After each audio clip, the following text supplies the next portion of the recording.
For more than 3,000 years, a roll of papyrus lies folded into darkness beside the dead. Dust settles above it. Stone cracks. Linen dries around a body prepared for eternity, while the painted signs remain hidden. Then light enters the burial chamber again. Archaeologists lift the roll from the sand, carry it into a laboratory, and begin opening a document that was never meant for them. Its columns may be crowded with black and red ink.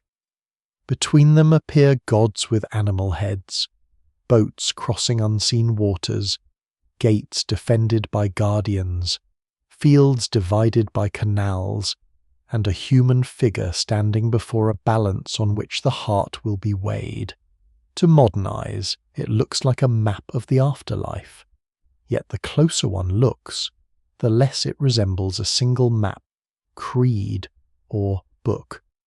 Before we go deeper, take a moment to like the video and subscribe, if this is the kind of history and mystery you enjoy. The object waiting in that darkness belongs to a tradition now called the Book of the Dead, a name so familiar that it creates an illusion.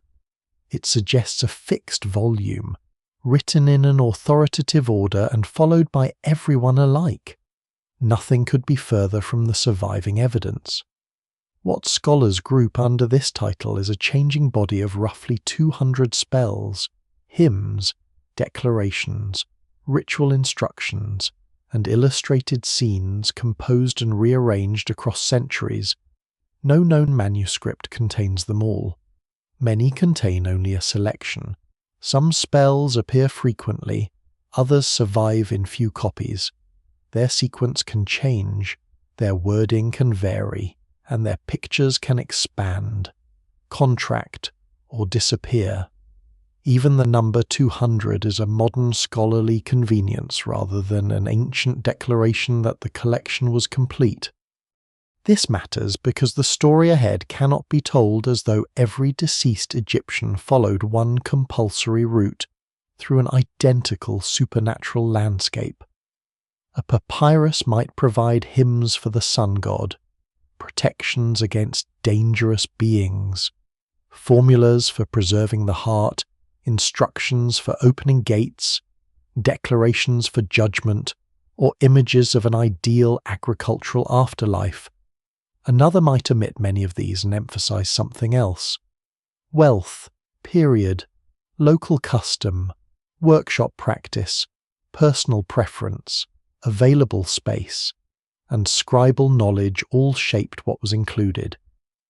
The journey of a soul is therefore best understood as a representative reconstruction, woven from many manuscripts and ritual possibilities. It is not the plot of an ancient novel. It is a path assembled from recurring fears, hopes, and techniques for survival. A discovery announced at Saqqara in 2023 gives the scale of that tradition physical form. In a burial shaft within the necropolis, excavators reported finding a papyrus about 16 meters long, later associated in public reports with the name Osiris. It was said to preserve more than 100 spells. Opened across a room, it would stretch farther than several people lying head to foot. Its survival is remarkable, but the discovery also demands caution. Early announcements can provide dimensions, preliminary identifications, and photographs long before a full scholarly edition appears. Until specialists publish the text, establish its sequence, compare its language, and document its conservation, it should not be treated as a final authority for every detail.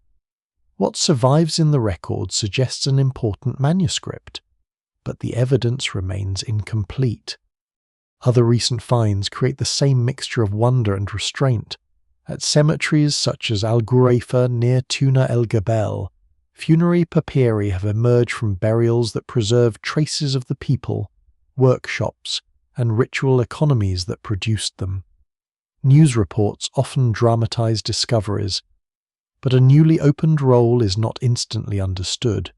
Papyrus can be brittle, fused, stained, incomplete, or written in scripts requiring comparison. Pigments may have changed, sections may be missing, names can be difficult to read, a manuscript can contain corrections, additions, reused spaces, or images that do not match the text beside them. Discovery is only the beginning of another journey through conservation rooms, imaging systems, dictionaries, parallel copies, and scholarly debate. Imagine the ancient roll before it entered the tomb. It was not merely a container of information, its words were expected to act. Writing possessed ritual force, especially when joined to correct images, names, spoken recitation, burial ceremonies, and the physical presence of the deceased. A spell did not simply describe protection, it sought to produce protection. An image of a doorway could become part of crossing that doorway. A painted god could establish divine presence. A written name could preserve identity against erasure. The manuscript was at once an object, a performance, a storehouse of knowledge, and a technology of transformation. Calling it a guidebook captures only part of its function. Calling it literature captures another. Calling it magic is not wrong, but the modern word can sound trivial unless understood as a disciplined system of ritual power embedded in religion, kingship, medicine, language, and cosmic order. The darkness of the tomb changes the meaning of every line. These texts were not primarily composed for a public reading. Many were sealed beside bodies, hidden under wrappings, placed in coffins, or stored within burial chambers. Some would never be seen after the funeral. Their effectiveness did not depend on a living audience admiring the calligraphy. The intended beneficiary was the deceased, supported by gods, priests, relatives, and ritual specialists. That is why first-person declarations appear so often. The dead person does not remain passive. Through the manuscript, the deceased speaks, knows, identifies, denies, transforms, travels, and claims a place among divine beings. Yet even the word deceased can mislead if it implies final stillness. The central anxiety behind these papyri is not simply that life ends. It is that death creates a dangerous condition from which renewed existence must be constructed.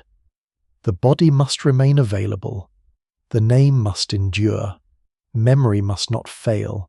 The heart must not accuse. Breath, movement, speech, nourishment, and recognition must be restored. Hostile forces must be restrained, while helpful powers must be approached correctly. The tomb is both shelter and threshold, both house and potential prison. The scroll beside the body is designed to prevent confinement, silence, and a second, more terrible extinction. So the first mystery is not what one imaginary Egyptian book says from beginning to end. The deeper mystery is how generations built a flexible archive of survival, selecting from it differently while sharing the conviction that knowledge could overcome death's disorder. Each papyrus is one answer, not the answer. Each owner receives a distinct arrangement of words and images. Across those differences, however, a common ambition remains visible to awaken after burial, emerge into daylight, retain identity, and enter a universe where death is not erased but transformed. The long journey begins with a roll in darkness, waiting for the moment when its owner must learn whether written words can truly open the way. Long before papyrus rolls were placed beside private burials, the Egyptian dead were already surrounded by words. The earliest surviving funerary spells appear inside the pyramids of Old Kingdom kings and queens, carved into limestone chambers. These texts do not form a single book any more than their later descendants do. They are utterances, hymns, ritual commands, protective formulas, and declarations intended to help a royal dead person rise, join the gods, and continue to exercise power. Their modern name, the Pyramid Texts, describes where many survive, not one standardized ancient composition. Inside those chambers, language seems to push against stone. Signs cover walls near the sarcophagus and along passages leading outward. Some utterances imagine the king climbing to the sky, flying like a bird, mounting sunlight, or being received among imperishable stars. Others repel snakes, restore bodily functions, provide food, or identify the ruler with deities. Osiris is present, but so are solar and stellar destinies that do not fit neatly into one theology. Egyptian funerary thought was already layered. Different images of continued existence could coexist because their purpose was not doctrinal consistency. Their purpose was to make survival possible from every available direction. These inscriptions were closely associated with royalty, monumental architecture, and specialized ritual labor. They required stone chambers, trained scribes, skilled carvers, priests, and access to courtly and temple traditions. It is tempting to imagine that the afterlife belonged only to kings until ordinary people gradually claimed it. That familiar story is too simple. Non-royal Egyptians had burial customs, offerings, ancestor practices, protective objects, and expectations of continued existence long before they gained access to the same written formulas. What changes is not the sudden invention of an afterlife for everyone else, but the circulation of particular texts, divine identities, ritual privileges, and material forms among wider groups. During the transformations following the Old Kingdom, many spells once known chiefly from pyramids began appearing in new settings. By the Middle Kingdom, coffins belonging to officials and other elite people could be covered inside and outside with writing. These are called the coffin texts, another modern label for diverse material. Some utterances adapt earlier royal compositions. Others preserve traditions not known from pyramid walls. The coffin becomes a ritual environment, a protective shell, a house for the body, and a surface on which paths through the next world can be written. The change in material matters. Words carved on a royal monument are fixed within one architectural complex. Words painted on wooden coffins can travel with a burial, enter provincial cemeteries, and be arranged around the body in more varied ways. Yet access still depends on wealth, status, literacy networks, workshop skill, and proximity to specialists. The owner of an inscribed coffin is not an average Egyptian in any simple sense. These monuments often belong to administrators, local governors, priests, and prosperous families. The evidence, therefore, records an expansion of funerary resources, but not equal access. Scholars still debate how best to describe this process, because the old phrase democratization of the afterlife can conceal as much as it explains. Among the coffin texts, the next world becomes increasingly detailed and navigable. Routes, gates, regions, divine beings, dangers, and transformations appear in combinations that anticipate later papyri. One remarkable composition, now called the Book of Two Ways, was painted on the floors of certain coffins. Its dark pathways, waterways, barriers, and named regions are often described as the earliest surviving map of the underworld. But it is not a map in the modern geographic sense. It offers ritualized spatial knowledge, where knowing a route and naming its guardians may matter more than measuring distance. The deceased does not simply follow it like a traveller on a road. Image, labels, spells, and coffin together create a controlled passage through sacred space. The Middle Kingdom record also makes clear that the dead person can claim divine identities once associated strongly with royalty. The deceased may become Osiris, join the solar cycle, command beings, or assert knowledge of cosmic origins. This does not mean social distinctions vanish at death. Tomb size, equipment, offerings, and textual access continue to reflect earthly hierarchy.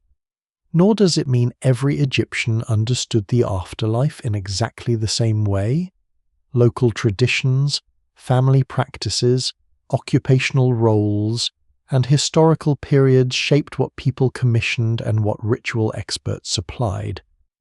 By the beginning of the New Kingdom, around the middle of the 2nd millennium BCE, funerary spells increasingly appear on papyrus rolls placed in tombs.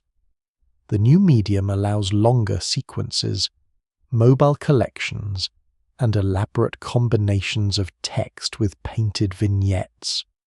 Some earlier utterances continue in altered form. Others emerge more clearly within the tradition later numbered as Book of the Dead spells.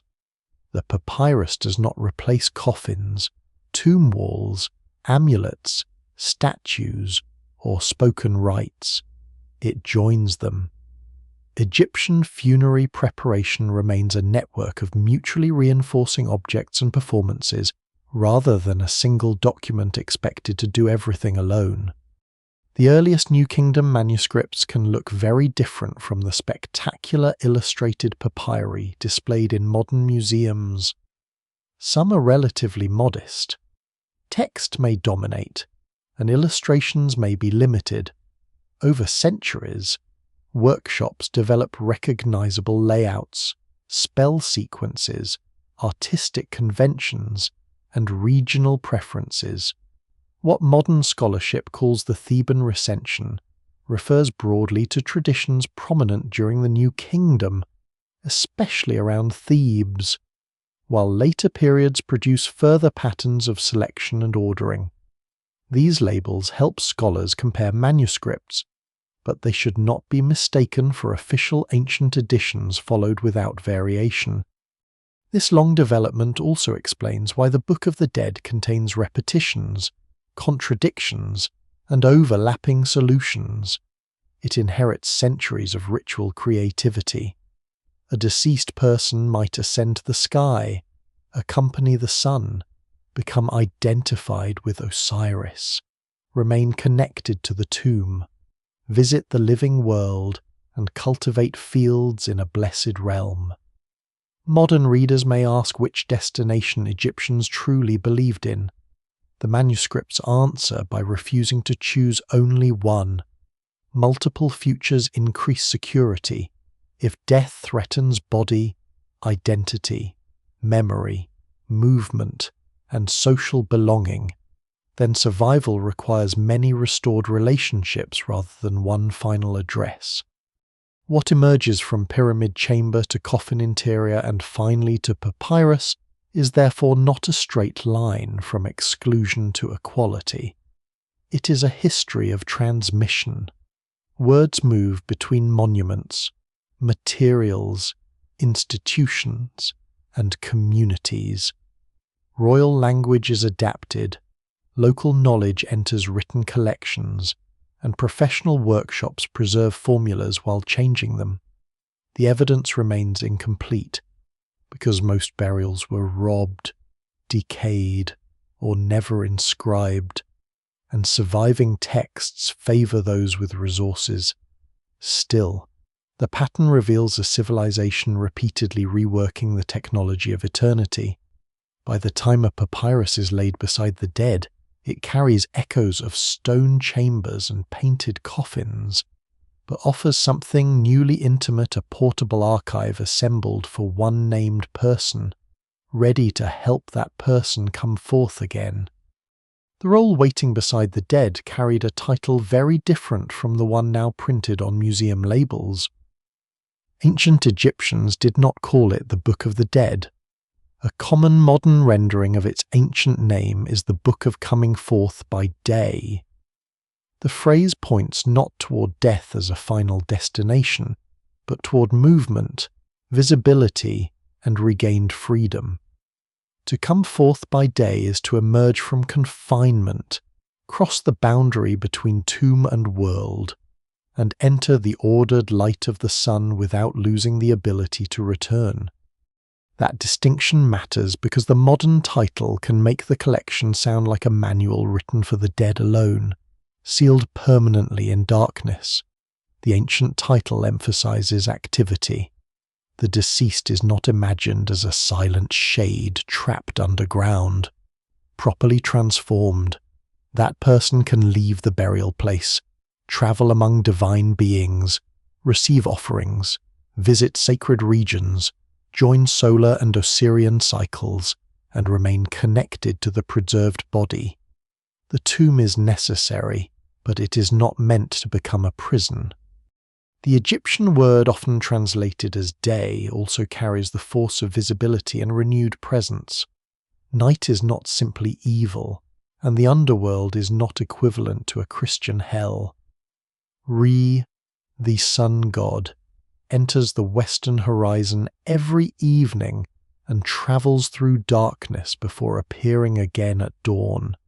Osiris rules a realm associated with death, regeneration, fertile renewal, and hidden power. The goal is not escape from eternal punishment. It is successful participation in cycles that make death reversible, controlled, and productive. Modern habits of thought often divide existence into two fixed locations, the world of the living and an afterlife reached once the body dies. Egyptian funerary texts suggest something more fluid. The deceased may remain linked to the mummy, receive nourishment in the tomb, become an effective spirit, accompany the sun, enter the presence of Osiris, assume divine forms, and return to places associated with family and memory. They do not always produce a single coherent itinerary, because coherence was less important than access. The dead person needed the power to move where survival required. This is why so many spells begin with strong declarations of identity and capability. The speaker knows a god, recognizes a gate, possesses a name, remembers an origin, controls a bodily function, or claims kinship with a divine power. Such statements are not decorative theology, they are performative. By speaking as one who knows, the deceased becomes one who can act. Knowledge is not merely information about the afterlife, it is a credential, a weapon, and a form of protection. Coming forth also depends on being recognized. Death threatens more than the body. It threatens social identity, memory, voice, and the continuity of the name. A person forgotten by the living face is another kind of disappearance. The texts resist that danger by making the deceased present through written names and first-person speech. When a papyrus identifies its owner, the manuscript does more than record ownership. It keeps that person visible within ritual time. A damaged or omitted name could matter deeply, although manuscripts show that workshops sometimes left spaces blank, inserted names later, or reused material. The phrase coming forth by day also evokes the possibility of returning to the living world in a transformed state. The bat, often represented as a human-headed bird, could move between tomb and daylight, though it should not be reduced to the modern idea of a soul. Images of the BA hovering over the mummy express a relationship between mobility and bodily continuity. The preserved body remains a necessary center, while another aspect of the person travels. The dead do not abandon the body as useless matter.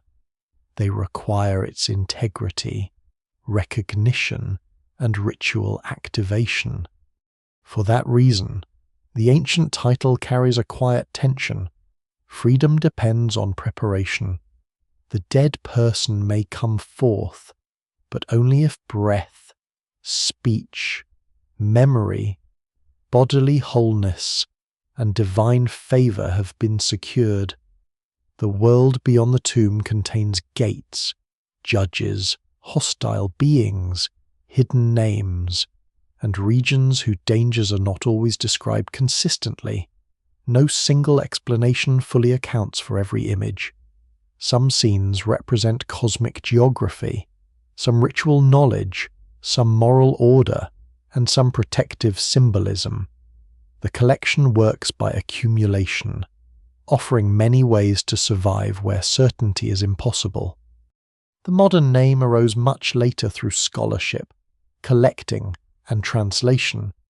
European travellers and antiquarians encountered papyri whose scenes appeared strange, repetitive, and deeply concerned with death. In the 19th century, the label Book of the Dead became conventional, helped by the growth of Egyptology and the effort to classify spells across manuscripts.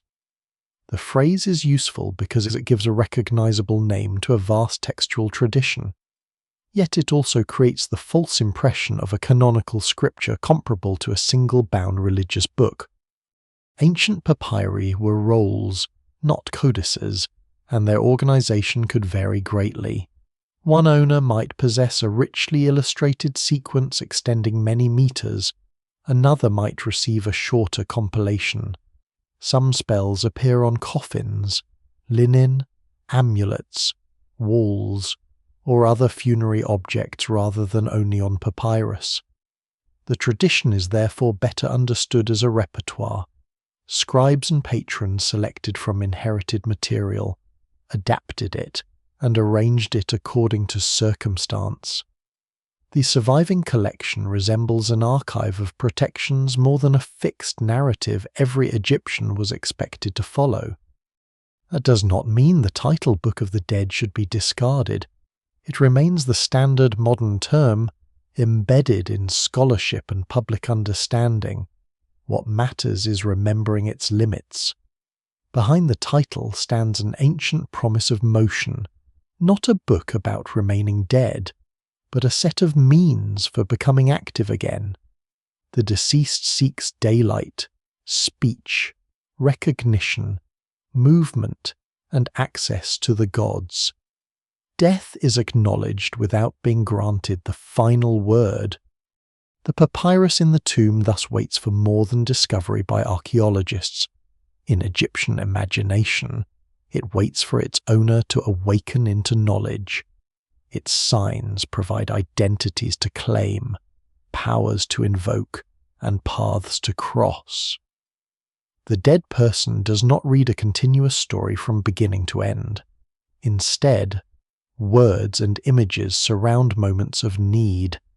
A hymn may align the deceased with the rising sun. A formula may protect the heart. A declaration may open a gate. Together they create the possibility that darkness is temporary and that the sealed chamber can become the starting point of movement. Before that movement begins, however, the living must prepare the dead. The promise of coming forth by day depends on ceremonies performed beside the body, on mouths opened, names spoken, offerings presented, and protective objects placed with care. The manuscript's words will soon meet ritual action, and the road beyond the tomb will first be opened by those who remain behind. The road beyond the tomb begins while the deceased is still surrounded by the living. Before any gate can open in the unseen world, the body must be carried, purified, wrapped, named, mourned, and ritually restored. The papyrus does not replace these acts. It depends on them. Its spells belong to a larger funeral in which priests, embalmers, relatives, craftsmen, and attendants work together to transform death from a physical ending into a controlled passage. The journey may begin in the place of embalming, where the body is prepared over many days. Egyptian mummification changes across periods and social ranks. so no single procedure applies to every burial. Yet the central purpose remains clear. The body must not be allowed to vanish into ordinary decay. Organs may be removed or treated, the flesh dried with natron, the skin anointed, the limbs wrapped in linen, and protective amulets placed among the bandages. This preservation is not an attempt to keep the dead looking merely lifelike. It creates a durable form capable of receiving identity, ritual attention, and renewed power. Spell 151 offers one of the most revealing images of this process. In surviving versions, the deceased lies within a funerary setting protected by deities associated with embalming and the guarded body. Anubis bends over the bier, while other divine figures watch from designated positions. The scene is not a documentary illustration of an embalming workshop in the modern sense. It presents the space as sacred architecture, where every direction, gesture, and divine presence helps defend the body against dissolution. The dead person has entered a vulnerable interval, neither fully absent nor yet restored. When preparation is complete, the funeral procession carries the deceased toward the tomb. Painted scenes show mourners, priests, attendants, burial equipment, offerings, and the coffin moving across the landscape. In the Papyrus of Ani, the procession unfolds in carefully ordered episodes. The visual sequence gives the impression of a single ceremony. But what survives is an idealized representation shaped by workshop convention and ritual expectation. Real funerals varied according to time, place, resources, and family circumstances. Even so, the images preserve a consistent principle: the dead do not approach the necropolis alone. Spell 1 is often associated with this passage into burial and with participation in the funeral rites. Its wording links the deceased to priestly actions, offerings, and movement toward the sacred western land. The west matters because the sun sets there, descending into the hidden realm before returning at dawn. Cemeteries were frequently placed on the western side of the Nile, though geography did not always allow a perfect symbolic arrangement. To travel westward was therefore to enter the same cycle that carried the sun from visible life into regenerative darkness. At the tomb, one of the most important ceremonies is the opening of the mouth. Its title can sound almost literal, as though the ritual simply parts the lips of the mummy. Its purpose is much broader. Through a sequence of gestures, recitations, offerings, and ritual instruments, the senses and capacities of the deceased are restored. The mouth must speak and eat, the nose must breathe, the eyes must see, the ears must hear. The body, coffin, or statue is treated as capable of becoming present rather than remaining an inert object. Specialized tools touch the face, and priests perform actions whose origins may reach back into traditions of sculpture, birth, temple consecration, and royal ritual. Scholars still debate how all these strands developed and how consistently the full ceremony was enacted outside elite burials. Tomb scenes present an ordered ideal, while archaeological evidence is necessarily fragmentary. Yet the underlying logic is unmistakable. A preserved body is not enough, it must be activated. The officiant, commonly called the sempriest, could appear in a leopard skin, a garment that marked ritual authority and connected the ceremony with older sacred traditions. Another figure might present the adze-shaped instrument used near the mouth. These details were not theatrical decoration. They transformed the tomb entrance into a temporary sanctuary where the deceased could receive capacities normally granted to a living and responsive being. Food and drink follow the same logic: bread, beer, meat, fruit, incense, oil, flowers, and other offerings are presented not merely as memorial gifts but as sources of continued vitality. The deceased must be able to receive their essence. Families may revisit tombs, perform rites, and speak names long after burial, while temple and funerary institutions can maintain offerings for those with sufficient means. Images of food can also function when physical provisions are exhausted. Representation, recitation, and material offering reinforce one another. The Book of the Dead papyrus enters this environment as one element among many. It might be placed within the coffin, laid near the body, stored in a container, or positioned elsewhere in the burial assemblage. Some spells could also appear on linen, amulets, walls, coffins, or statues.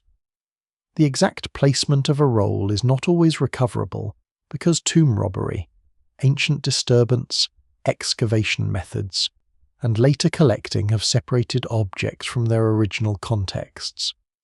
What survives in museums may be only a fragment of a much larger ritual arrangement. This loss of context matters. A beautifully preserved papyrus behind glass can seem like the central object of a funeral, but its owner may have relied equally on coffin decoration, amulets, statues, food offerings, spoken rites, and architectural protections. The manuscript works as part of an ensemble. Its words help the deceased know and act, while the funeral establishes the body, identity, and social support necessary for those words to function.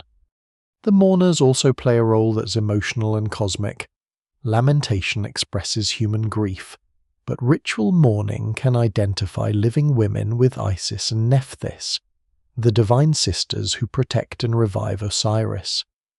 Through this association, private loss is placed within a myth of restoration. The deceased becomes linked to Osiris, not because every person becomes identical to the god in every respect, but because his death and renewal provide a powerful model for surviving bodily rupture. At the threshold of the tomb, the ceremonies gather around a single problem. How can someone who no longer breathes be made capable of action? The answer is not one spell or one gesture.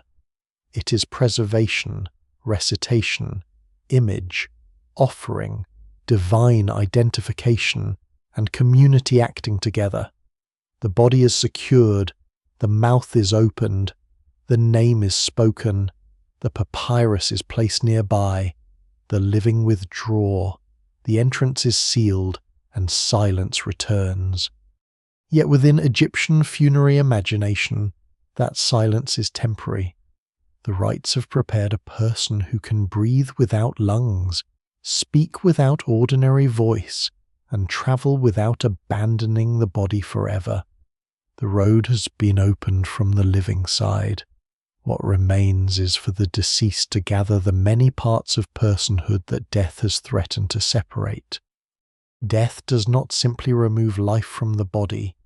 In Egyptian thought, it threatens to loosen an entire network of relationships that together make a person recognizable, active, remembered, and capable of existing. Modern language often reaches for the word soul, as though one invisible essence leaves the body and continues alone. The surviving texts resist that simplicity.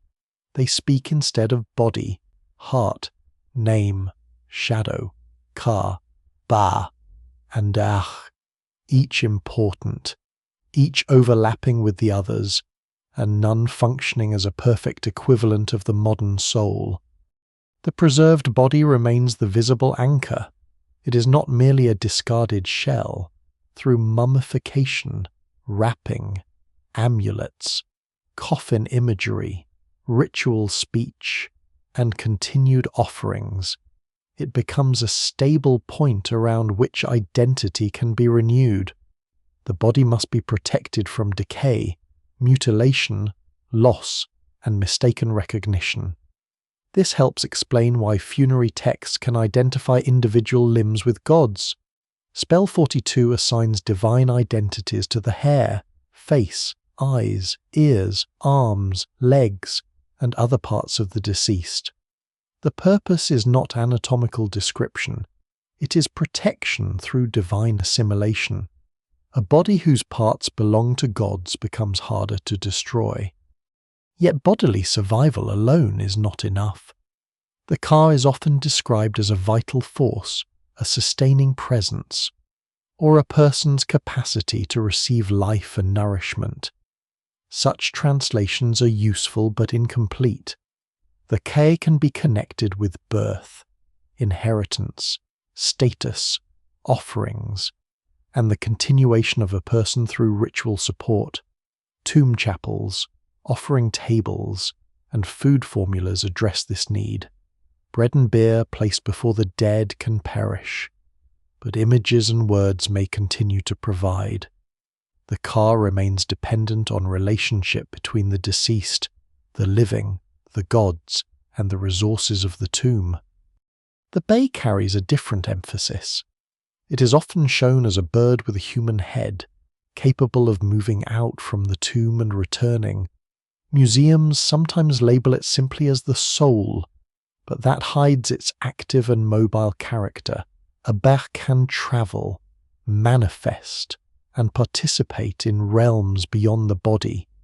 It may visit daylight, join divine company, and return to the mummy. This is not the escape of a spirit abandoning matter. The image of the bar hovering above the wrapped body expresses dependence between movement and preservation. Freedom requires somewhere to return. The ak describes another condition, often translated as effective spirit or transfigured spirit.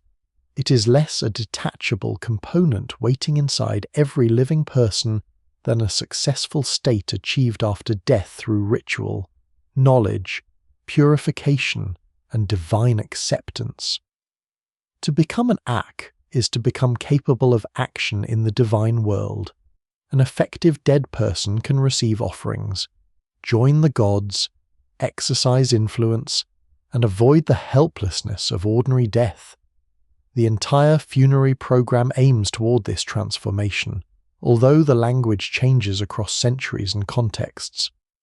The heart, usually expressed through terms translated as Ib or sometimes Haiti, is central because Egyptians associated it with thought, intention, memory, character, and moral identity.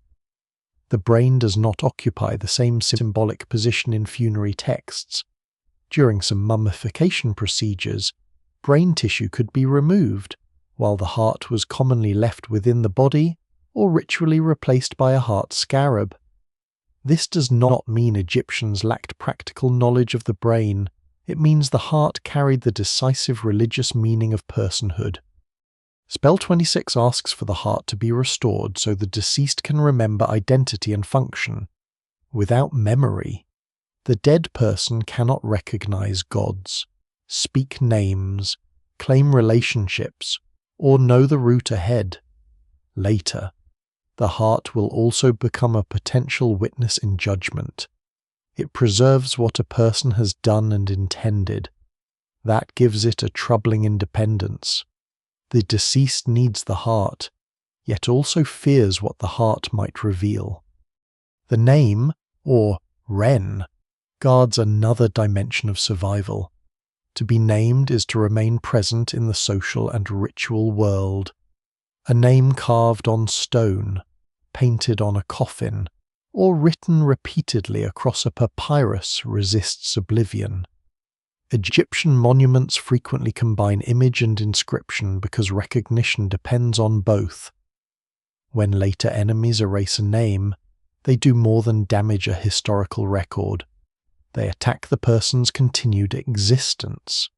Conversely, speaking or reading the name renews presence, even centuries after the funeral. A painted or carved name could also be paired with titles, parentage, and familiar epithets, anchoring the dead person within family and office. This social identity mattered because eternal life was not imagined as anonymous survival. The deceased hoped to remain a particular individual, known to gods and humans alike. The shadow, or shoot, is less fully understood, but it too belongs to the person and can appear in funerary imagery as a distinct dark form. A shadow is inseparable from visible existence, yet elusive and dependent on light. Its inclusion reminds us that Egyptian personhood was not organized like a modern philosophical system with clean definitions.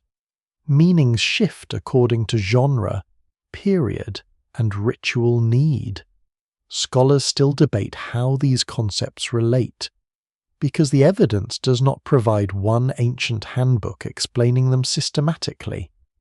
Even the mummy itself can be described by different terms and imagined in different states.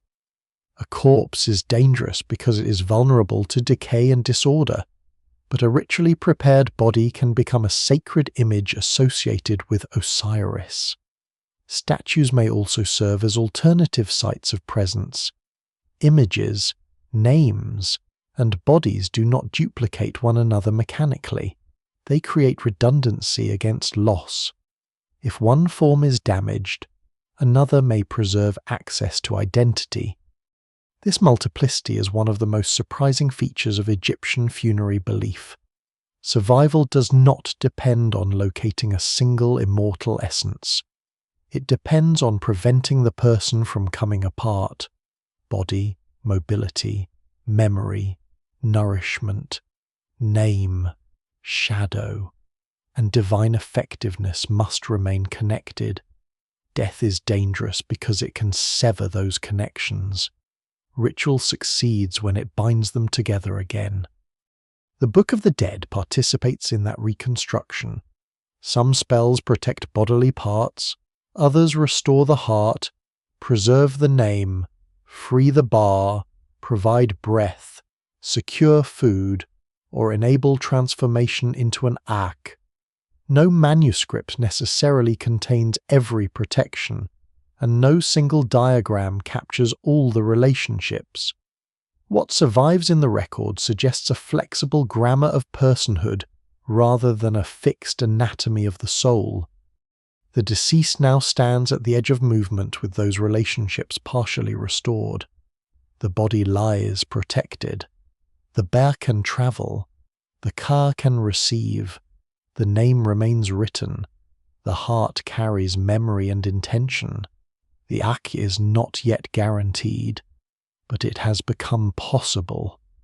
Among all these elements, however, the heart presents the greatest danger, because it knows the deceased from within. Before the gods can accept this person, that intimate witness must be persuaded not to speak against its owner.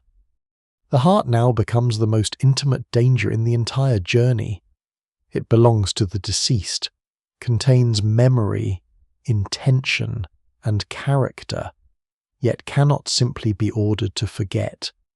In Egyptian thought, the heart is not a passive organ carried into judgment. It is a witness. It knows what its owner has done, desired, concealed, and remembered. The same center that preserves identity can therefore become the voice that destroys it. This fear stands behind spells 30A and 30B, among the best-known protections in the Book of the Dead tradition. Their wording varies across manuscripts, but the central plea remains recognizable. The deceased addresses the heart directly and asks it not to rise up as an opponent, not to testify against its owner before the divine judges, and not to make the name offensive in the presence of the gods. The request is not for the heart to be removed, it is for the heart to remain loyal. That difference reveals a great deal about Egyptian ideas of morality and personhood.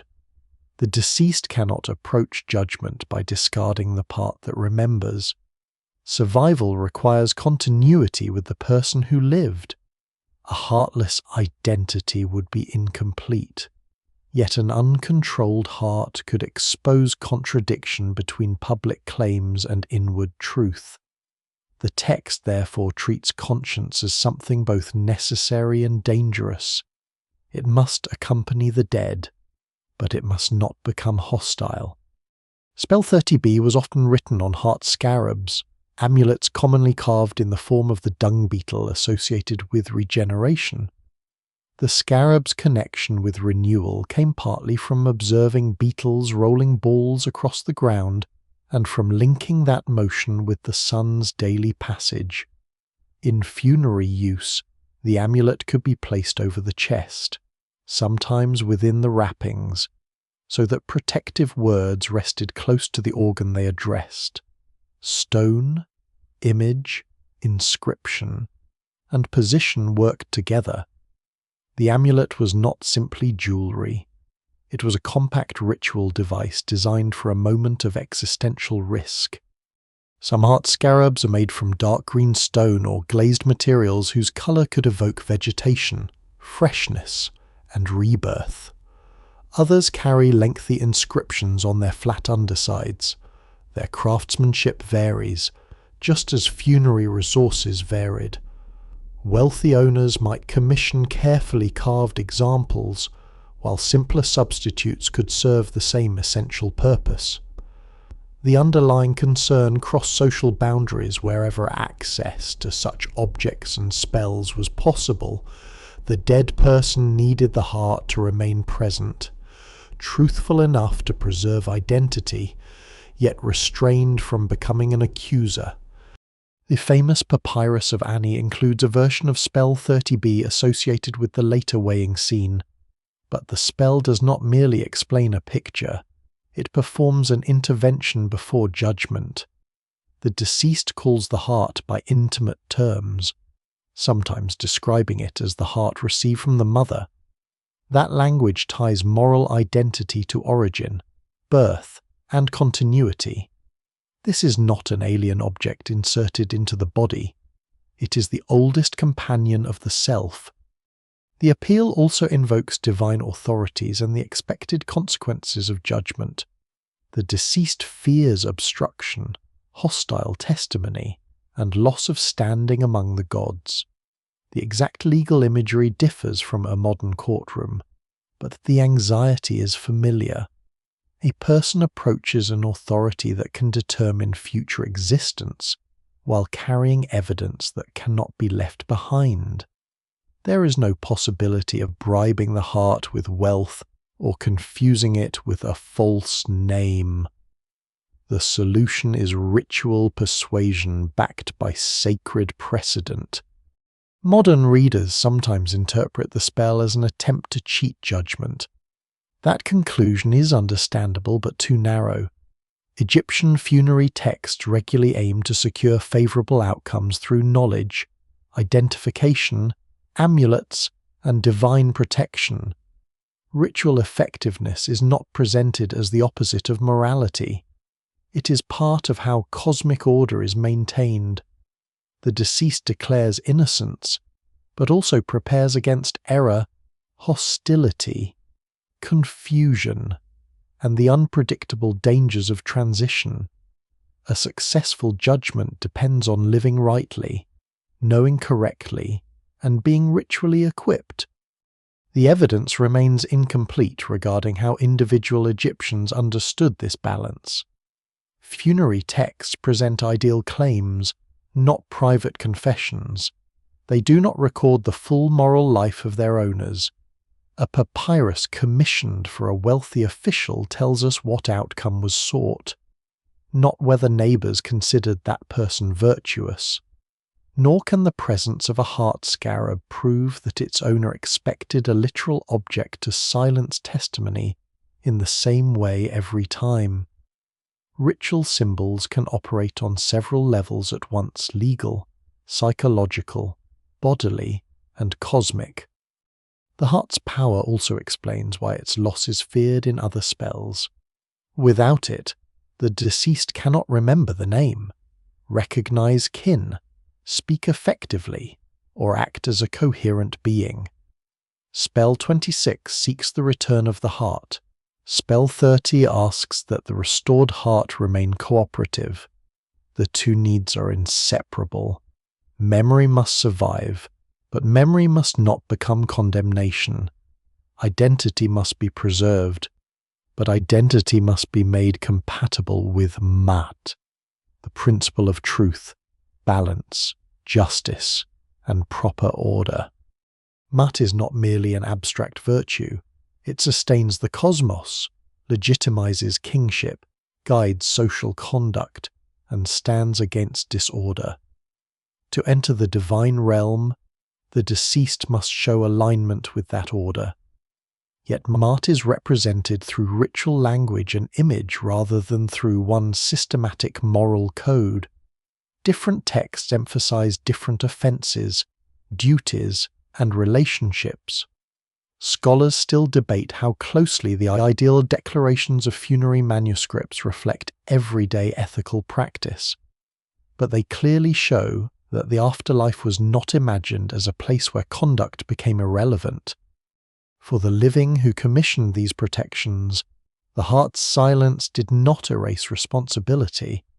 Tomb biographies, wisdom texts, and offering inscriptions repeatedly praise fairness, restraint, generosity, and treatment of others, even though such claims are idealized. The funerary spell belongs within that broader moral language. It assumes that a life can be measured, that intention leaves a trace, and that death does not dissolve accountability. What ritual provides is not permission to ignore order, but a means of entering judgment without being overwhelmed by fear, error, or supernatural opposition. The plea to the heart therefore marks a turning point. Earlier protections restore the person's capacities. This one confronts the possibility that restored identity contains its own evidence. The deceased is no longer threatened only by snakes, decay, hunger, or closed gates. The danger now comes from within. No guardian is more informed, and no enemy could be more difficult to escape. With the heart secured by words and perhaps by a scarab resting over the chest, the deceased can proceed toward the chamber where truth becomes visible. There, private memory will meet public judgment. A balance waits. Anubis attends it. Thoth prepares to record the result. Osiris presides beyond the scales, and beside them crouches a creature whose very form promises an end more final than ordinary death. The creature beside the scales is called Ammit, and its body seems assembled from animals of the Nile, part crocodile, part lion, part hippopotamus. It does not wait to torture the dead forever. Its threat is more absolute. If the heart fails, Ammit devours it, and the deceased loses the possibility of becoming an effective spirit. This is not punishment in a fiery hell. It is annihilation through exclusion from renewed existence.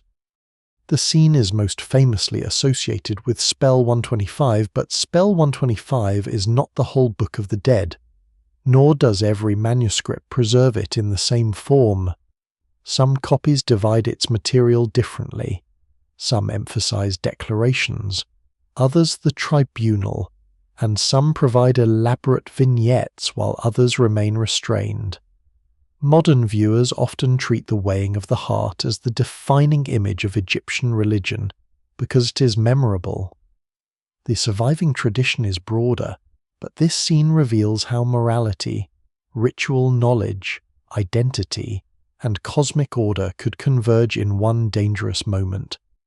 The deceased enters what is commonly called the Hall of Two Truths or the Hall of the Two Mats.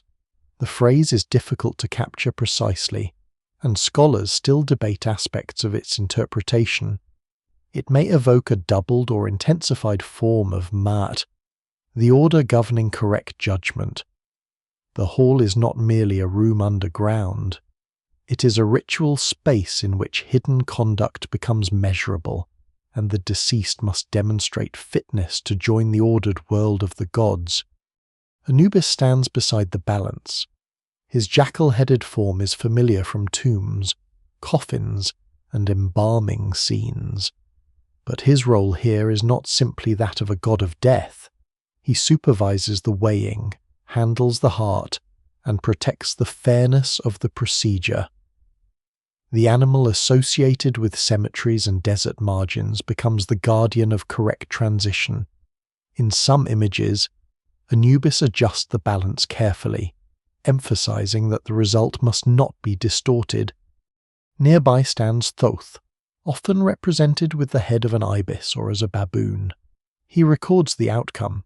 As god of writing, reckoning, knowledge, and ordered speech, Thoth makes judgment permanent through inscription. The scene reflects the same confidence in writing that gave the papyrus its power. What is written can preserve, authorize, and establish reality. The dead person's fate is entered into the divine record. At the center hangs the balance. The heart is placed on one pan. On the other appears the feather of Ammit, or sometimes a small figure representing Ammit herself. The familiar interpretation is that a good heart must be lighter than the feather, but many depictions do not present the result as a dramatic competition. The balance often appears level, suggesting vindication already achieved through proper life, ritual preparation, and divine protection. The image presents successful judgment rather than an uncertain contest. This matters because funerary manuscripts were made for people whose families expected them to pass. They are not neutral reports of possible outcomes. They are instruments designed to secure favorable transformation. The vignette usually does not show Ammit consuming the owner's heart. It shows the ideal result order confirmed, identity accepted, and access granted. The feared alternative remains present precisely so that it can be prevented. Before or around the weighing, the deceased makes declarations often called the negative confession. That modern term can sound like an admission, but the speaker is denying wrongdoing. The text includes statements such as makes declarations, often called the negative confession. That modern term can sound like an admission, but the speaker is denying wrongdoing. The text includes statements such as not stealing, not murdering, not causing suffering, not falsifying measures, not obstructing offerings, and not committing acts against social and sacred order. The exact list varies, and translation can be difficult because some offences refer to practices no longer fully understood. In another sequence, the deceased addresses a group of 42 assessors, each associated with a name, place, or specific offence. The speaker must know these beings and deny transgression before them. The number 42 is often linked with the gnomes of Egypt, although the relationship is not straightforward.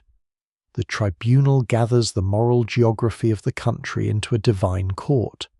A person's life is assessed not in isolation, but against an ordered land imagined as complete. The declaration should not be read as a universal Egyptian list of commandments followed identically in every period. They belong to funerary performance, and their wording can be formulaic, yet they are not empty. They reveal a moral vocabulary concerned with violence, property, fairness, truth, ritual obligations, food, sexuality, speech, and treatment of others. What survives in the record suggests that Egyptians understood cosmic order through ordinary conduct as well as temple ritual. A false weight in a market and a false statement before a god both disturb Ammit. Spell 125 also demands knowledge. The deceased may have to identify the hall, its doors, floor, guardians, and even parts of the gateway by name. Moral innocence alone does not remove the need for correct ritual speech. To modern readers, this can seem contradictory. Why should a just person need passwords within the text's logic?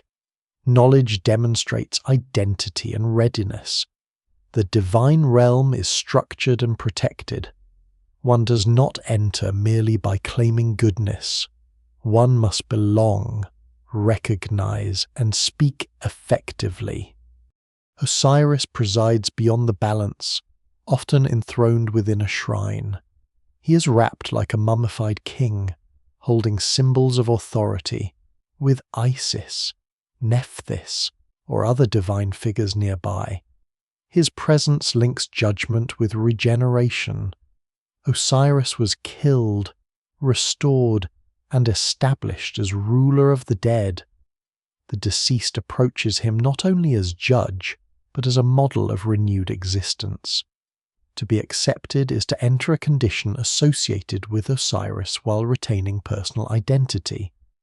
The phrase often translated as true of voice or justified expresses this successful status. It suggests that the deceased's speech has been validated and hostile accusations overcome. The voice matters because speech creates access throughout the journey. A person who is true of voice can stand among the gods without being silenced or exposed as an outsider. The famous papyrus of Hunefer presents this sequence with extraordinary clarity. Hunefer is led by Anubis toward the balance. His heart is weighed. Thoth records the result, and Horus brings him before Osiris. The image seems almost cinematic, yet it is not a storyboard describing every Egyptian's mandatory route.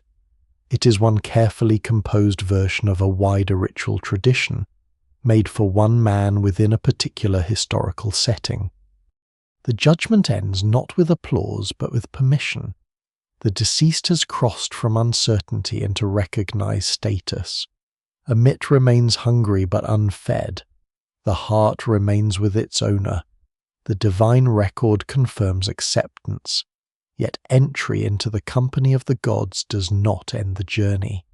Beyond the tribunal lie gates, ferries, guarded passages, and beings who demand a different proof of belonging. The heart has survived the scale. Now knowledge itself must open the way. Beyond the tribunal, the landscape does not open into effortless freedom. The deceased has been accepted, but acceptance is not the same as unrestricted passage. The divine world is ordered through boundaries. Gates divide sacred regions. Ferrymen control crossings. Guardians protect doors. Even the parts of a boat may possess identities that must be known. The danger here is not simply attack. It is failure to recognize the world correctly. For the Egyptians, a name is more than a label attached to a thing. To know the true name of a god, being, object, or place is to understand its nature and gain a legitimate relationship with it. Names carry identity, history, function, and power. This is why the deceased repeatedly announces knowledge. The words do not work like casual passwords whispered to inattentive guards. They establish that the speaker belongs within the ritual order of the cosmos. A gatekeeper may ask who approaches. A door may demand to know its own name.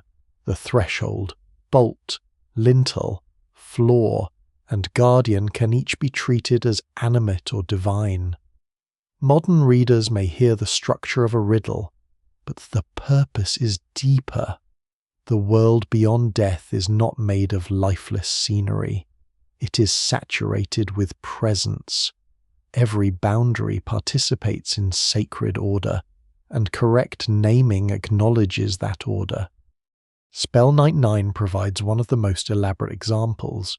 It concerns the ferryboat needed to cross the waters of the next world. The deceased cannot simply step aboard and demand transport. The boat, its equipment, and those who operate it require recognition.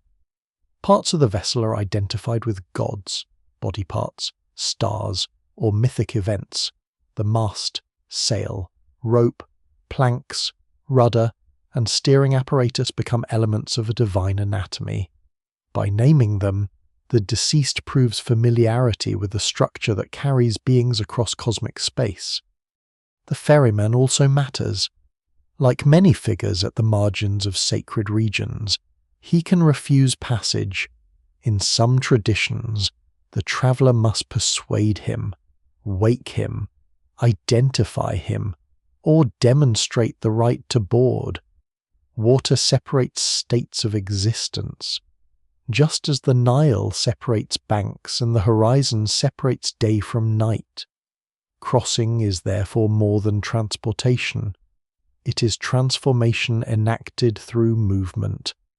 The imagery may reflect ordinary Egyptian experience while exceeding it. Boats were essential to life along the Nile. They carried people, grain, stone, offerings, soldiers, officials, and divine statues. Temple festivals placed gods in ceremonial barks, while funeral processions could cross water toward Western cemeteries. To imagine the afterlife through boats was natural in a river civilization, but the sacred vessel was never merely an earthly craft copied into heaven. Its parts could become gods because the act of crossing belonged to cosmic renewal. Knowledge of names also protects against deception. The dead may encounter beings whose forms are ambiguous, whose intentions are uncertain, or whose authority depends on a particular region.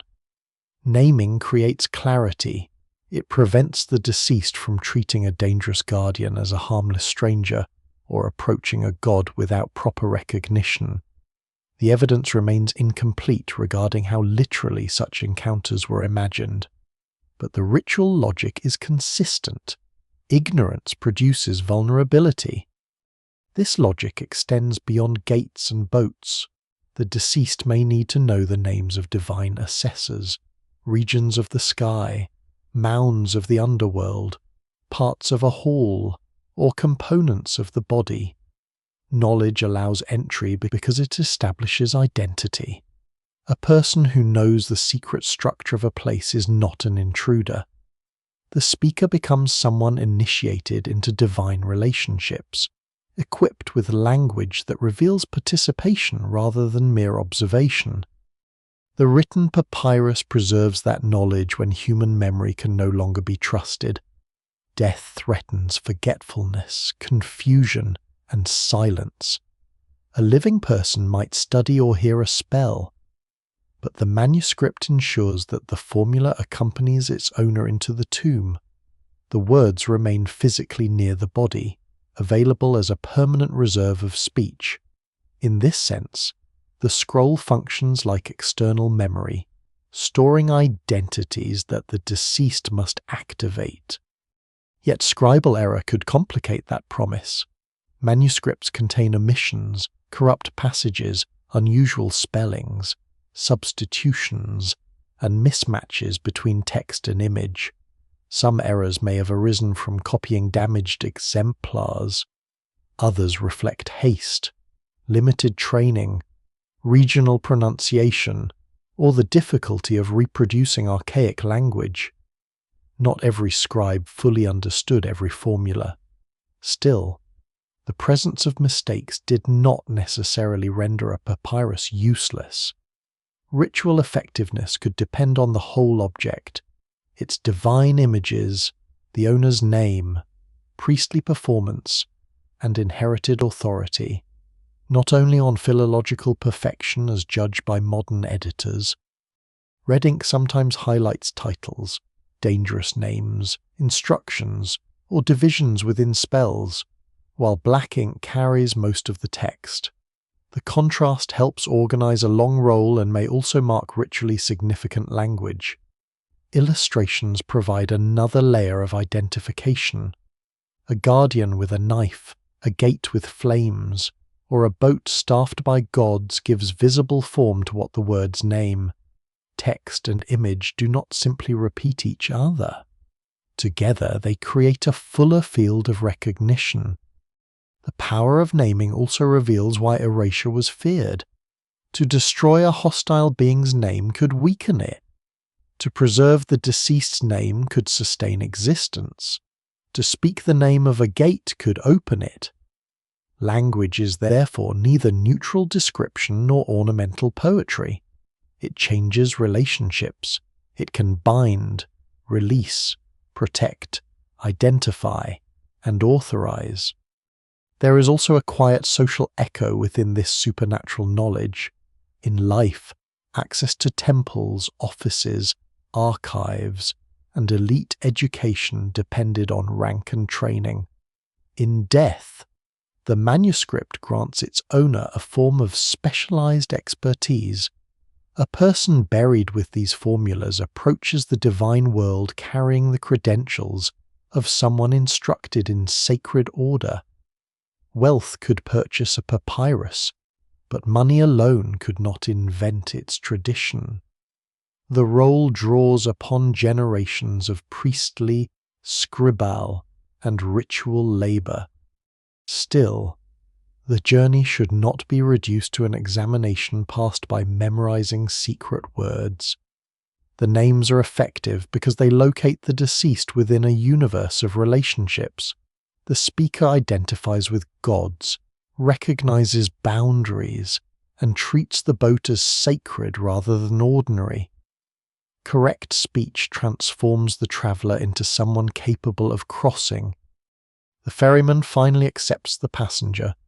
The divine boat is assembled through names, every rope and plank recognized.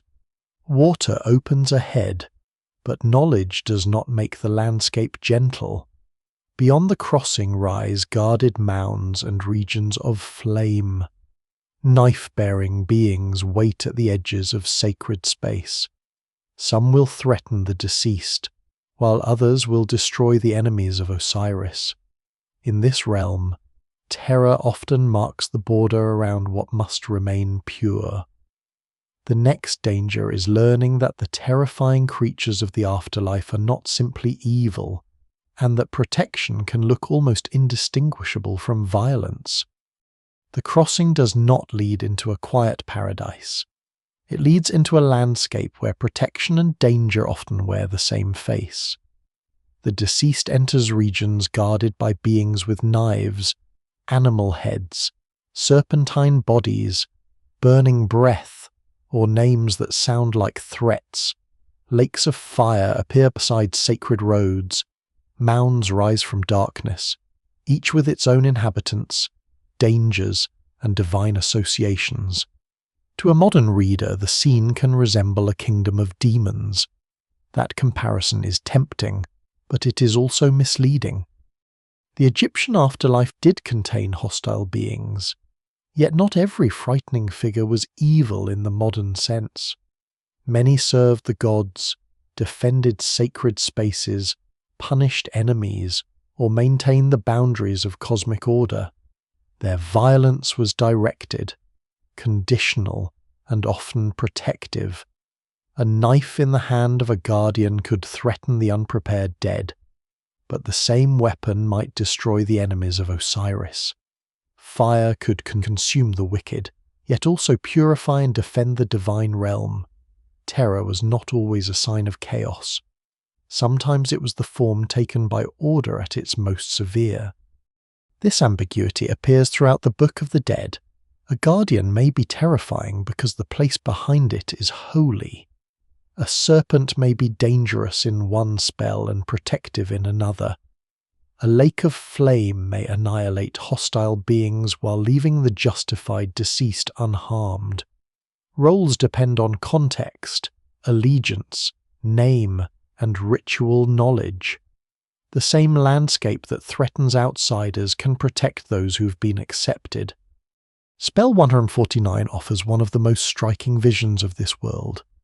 It describes a series of mounds or districts in the realm of the dead, each identified through text and often image. These are not simply hills on a map.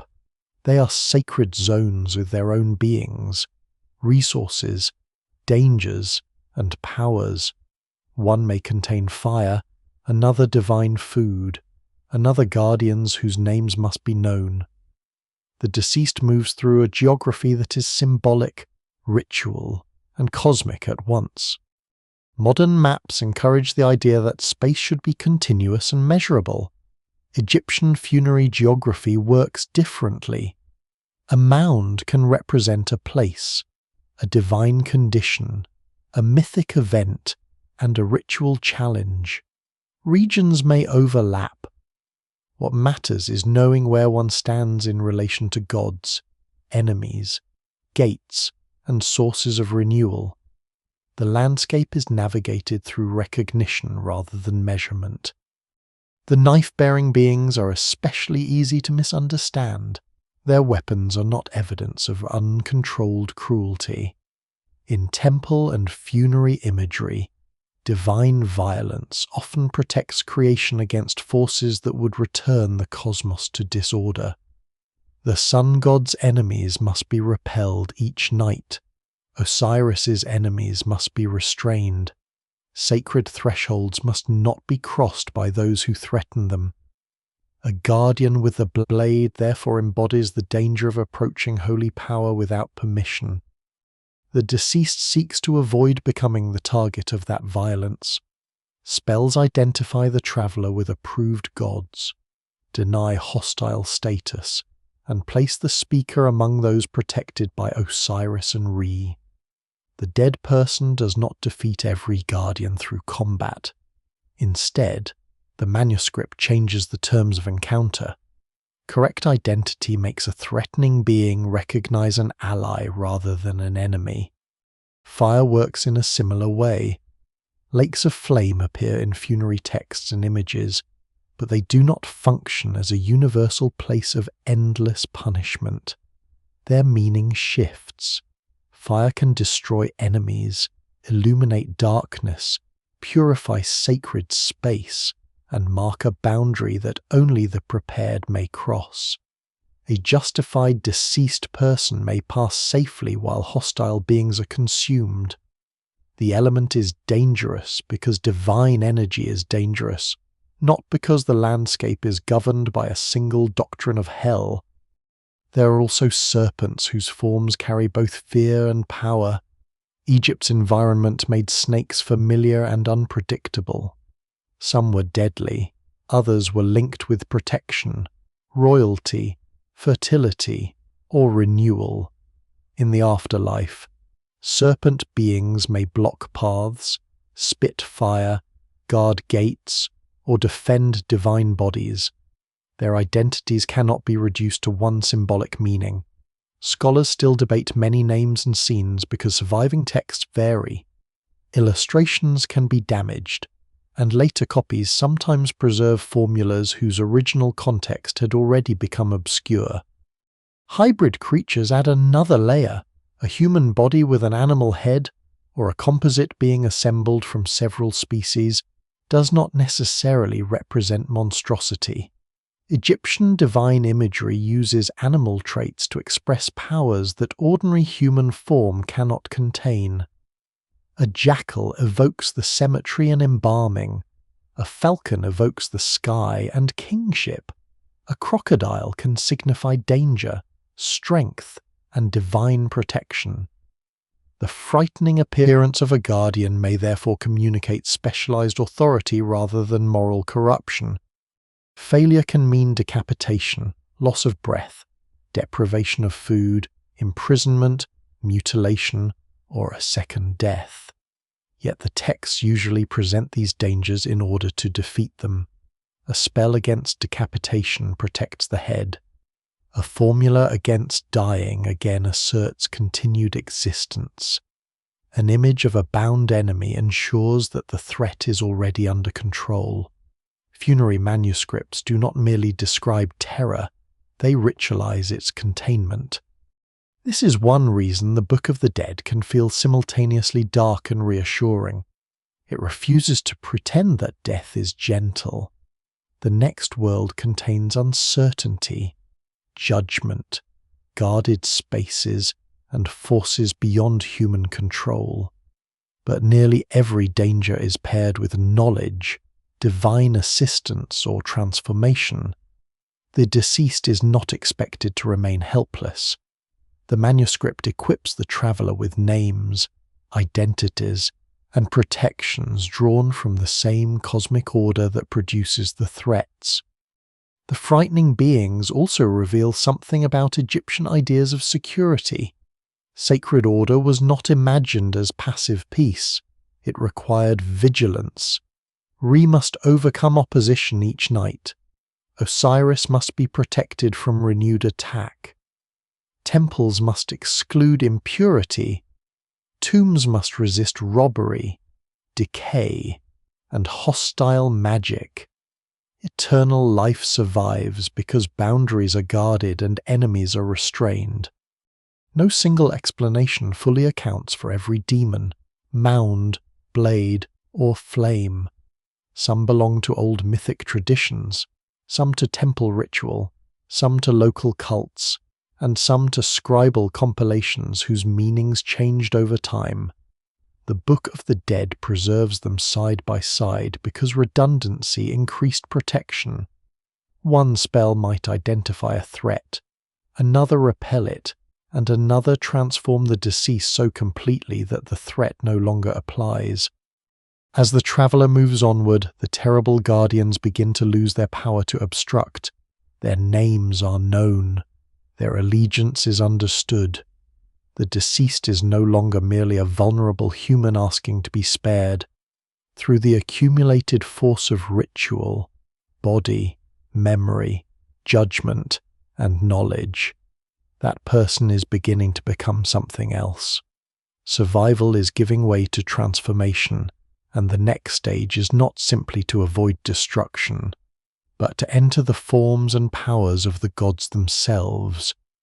The deceased has crossed the tribunal, survived the guardians, and learned the names that turn barriers into passage. Yet mere survival is not the final promise.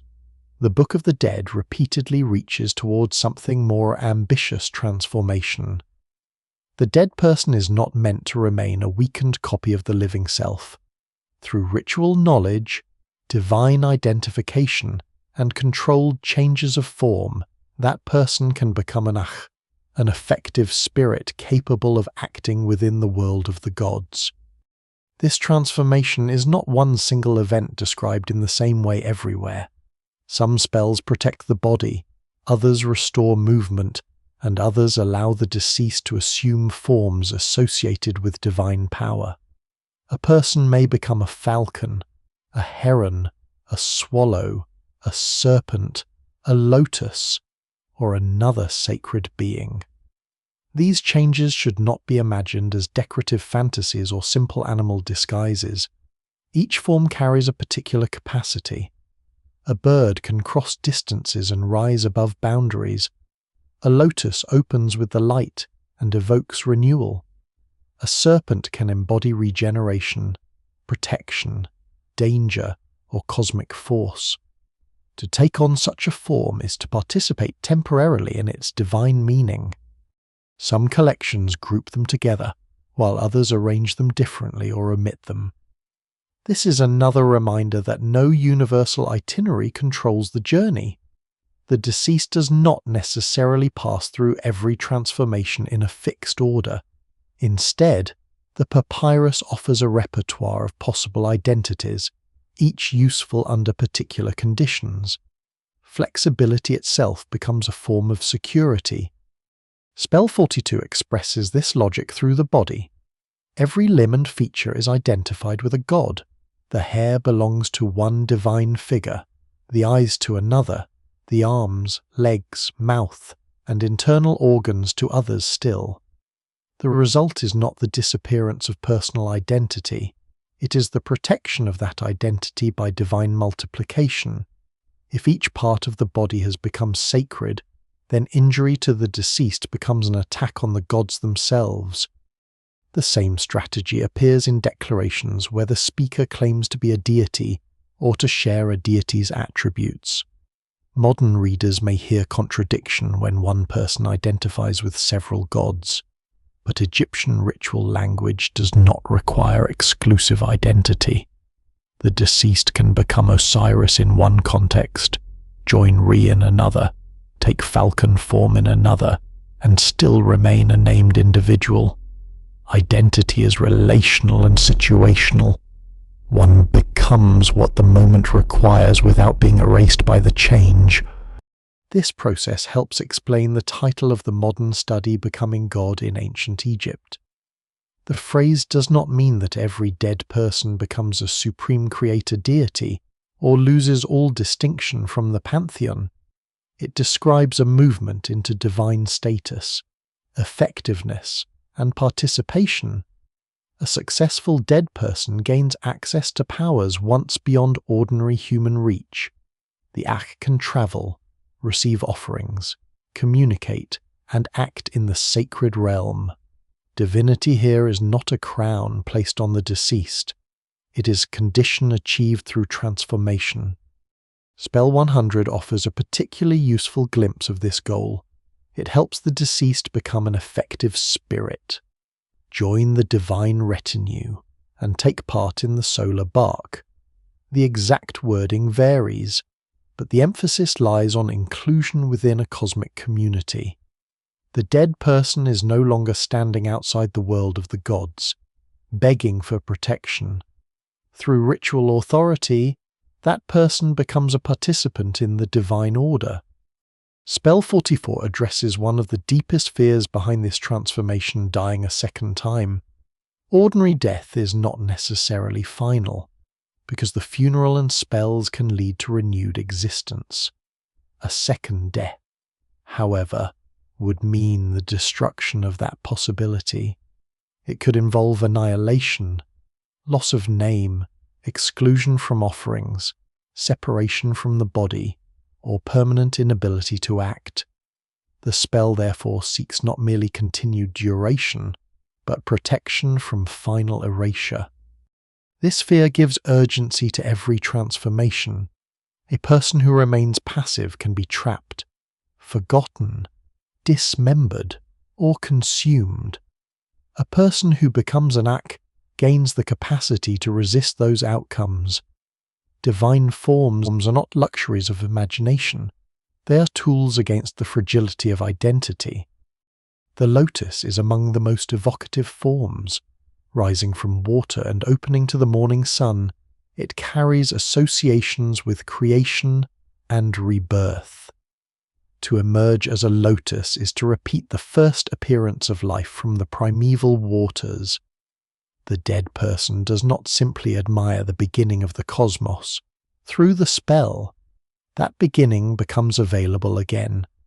Bird forms offer another kind of freedom. The bay itself is often bird-shaped, but transformation spells expand the range of avian identities. A falcon can connect the deceased with Horus in the sky. A heron may evoke the Bennu bird associated with renewal and solar cycles. A swallow moves through open air and returns. These forms answer the problem of confinement that began inside the tomb. Wings turn sealed space into a temporary condition. Serpent forms are more complex. A snake sheds its skin and can symbolize renewal, but it can also guard, threaten, or embody concentrated power. Becoming a serpent does not mean becoming evil. It means gaining access to a force that can be dangerous precisely because it is sacred. As elsewhere in Egyptian religion, the same image can protect or destroy depending on context and allegiance. Transformation also depends on speech. The deceased often declares what form is being assumed and why. The statement does not describe a change that has already happened. It helps produce it. Words, images, and divine names converge. A painted bird beside a spell is not merely an illustration for a reader. It is part of the ritual mechanism through which mobility becomes possible. The evidence remains incomplete concerning how these transformations were experienced in belief and performance. Were they imagined as literal changes of appearance, visionary identifications, ritual roles, or overlapping modes of existence? No single explanation fully accounts for every spell.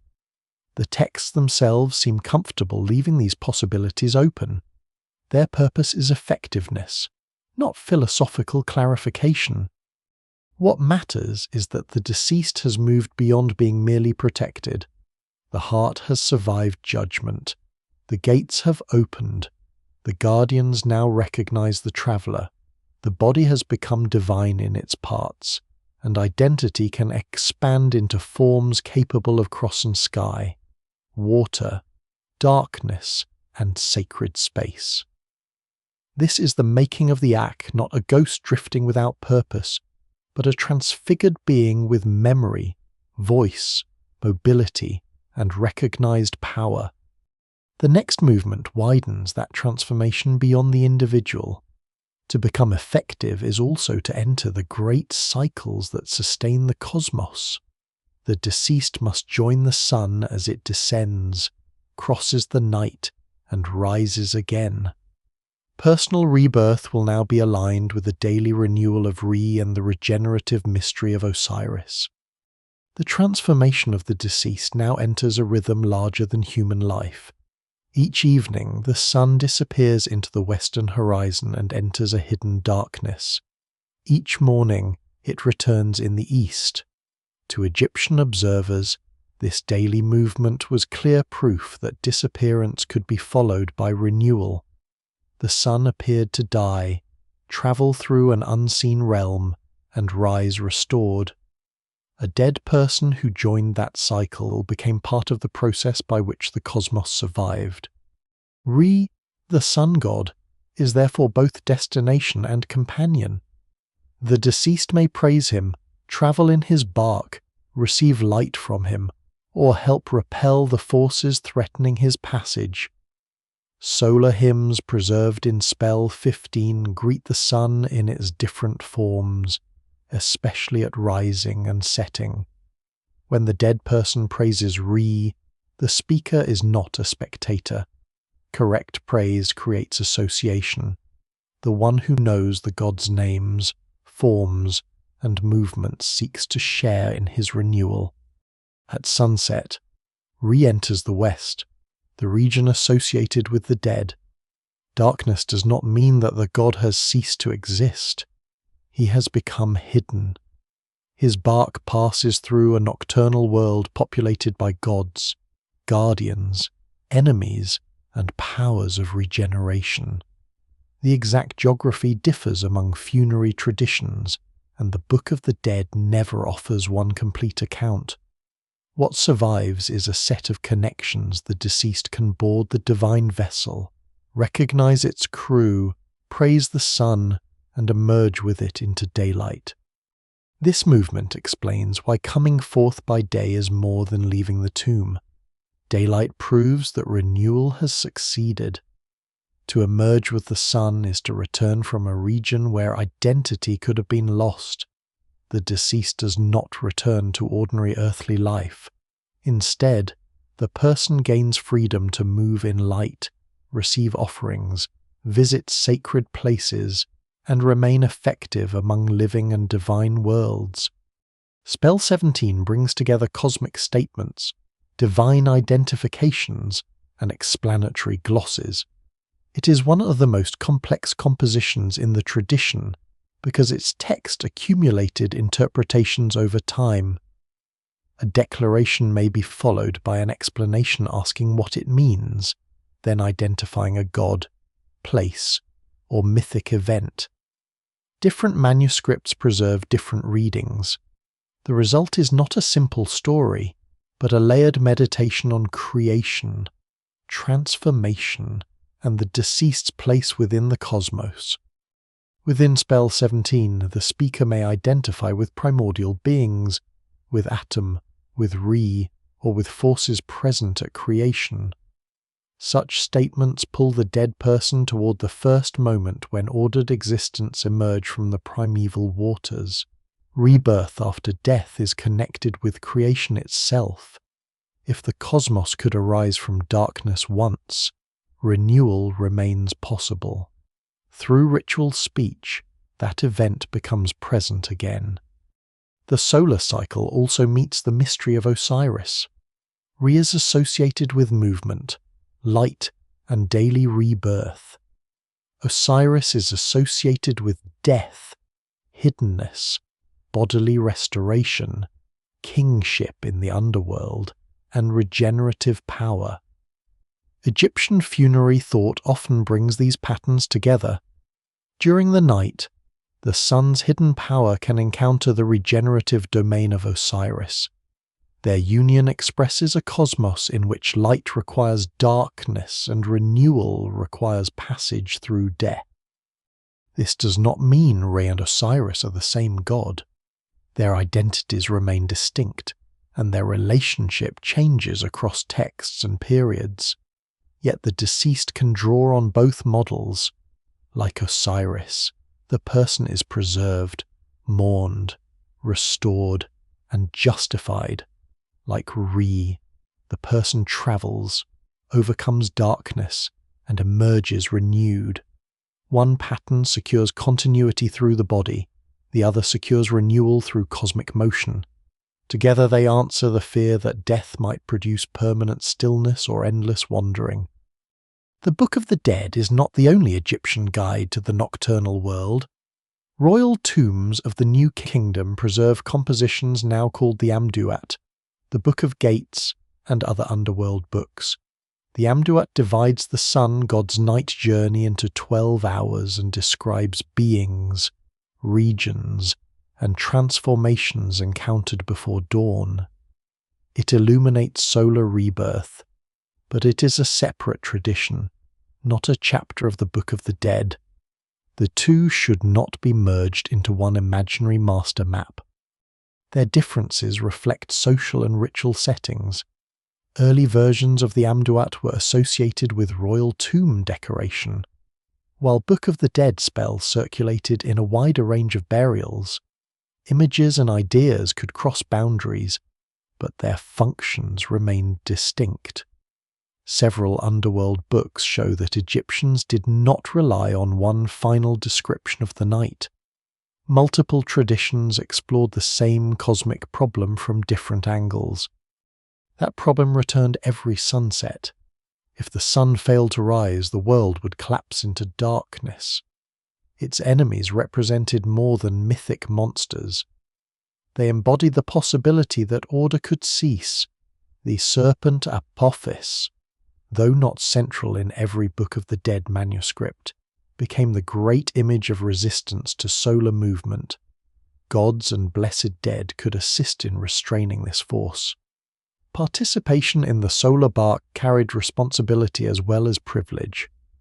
The deceased is not simply a passenger while Re does all the work. To join the divine crew is to take a place within the defense of creation. Hymns, names, and identifications make the traveler useful. The act becomes effective because it contributes to the maintenance of Maat. Eternal life is not imagined only as personal comfort. It involves belonging to an ordered community whose actions keep chaos beyond the world's boundaries.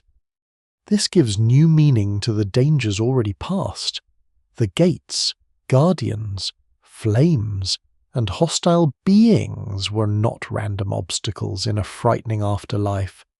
They belonged to a cosmos that had to distinguish allies from enemies, purity from disorder, and legitimate movement from intrusion. Once justified and transformed, the deceased can pass those boundaries and help defend them.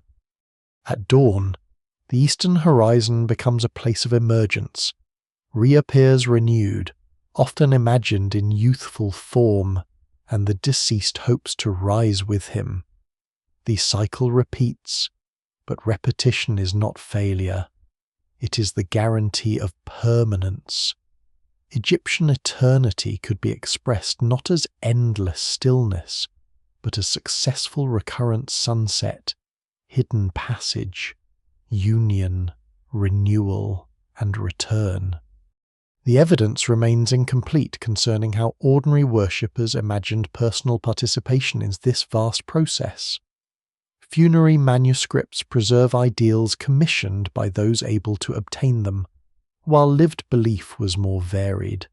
Still, Linking the dead with solar hymns and divine boats suggests a powerful hope. A human life may end once, but if joined to the sun, its renewal can be repeated without limit.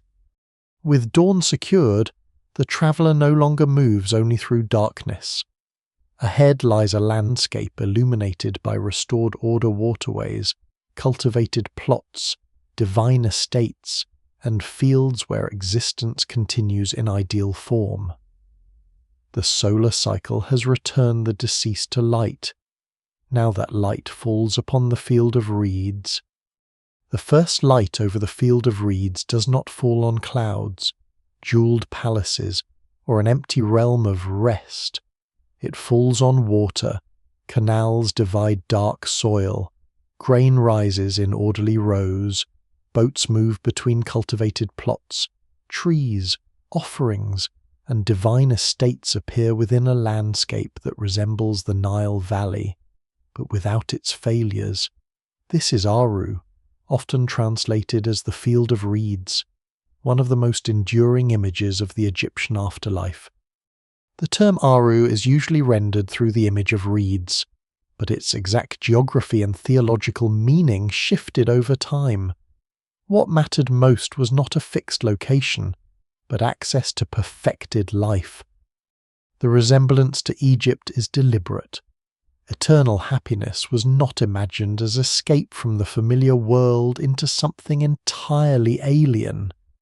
It was the restoration of what made life possible: fertile ground, dependable water, food, movement, community, and participation in sacred order. The Nile could flood too little or too much, crops could fail, bodies weakened, families separated, officials demanded labour, and disorder entered even prosperous lives. In the field of reeds, those uncertainties are corrected. Agriculture remains, but abundance is secure. The famous scene in the Papyrus of Ani gives this ideal landscape visual form. Ani and his wife appear among waterways and fields. They sow, reap, handle grain, travel by boat, and make offerings. Their figures are larger than some surrounding details, reflecting importance rather than natural perspective. Canals organize the space into rectangular zones, while crops rise to extraordinary height. The image resembles a map, but it should not be treated as the single official plan of Egyptian paradise. It is one manuscript's carefully designed vision within a broader and changing tradition. This afterlife is not passive. The deceased may cultivate land, receive produce, row boats, worship gods, and move between estates.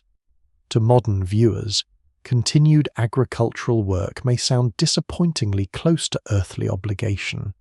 For Egyptians, however, fertile labour could represent control, status, nourishment, and harmony.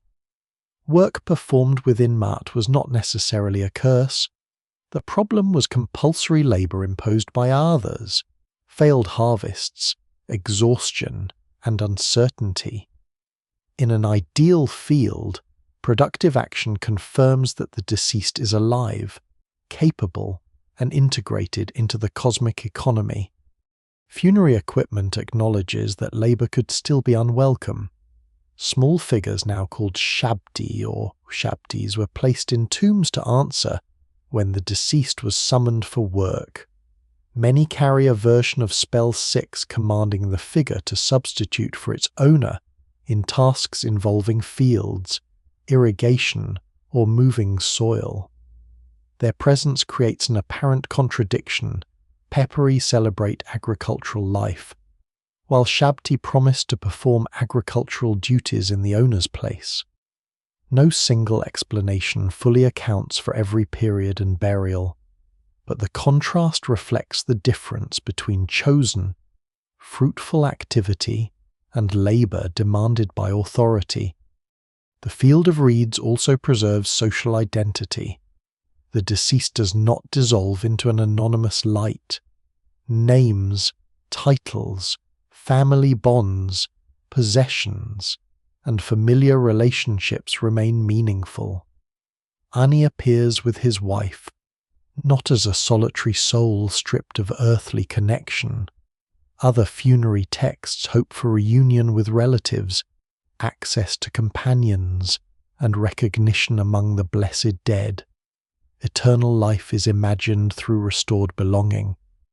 Yet this continuity is selective. Egyptian art presents ideal conditions, not a complete record of ordinary society. Elite manuscripts show owners in fine linen, receiving abundance and controlling land. They rarely dwell on the inequalities that sustained large estates in life. Access to richly illustrated papyrus tombs and extensive burial equipment depended heavily on wealth and institutional position. The field of reeds may express widely shared hopes, but the surviving images are filtered through those who could commission them. Spell 110 is especially important for understanding this landscape.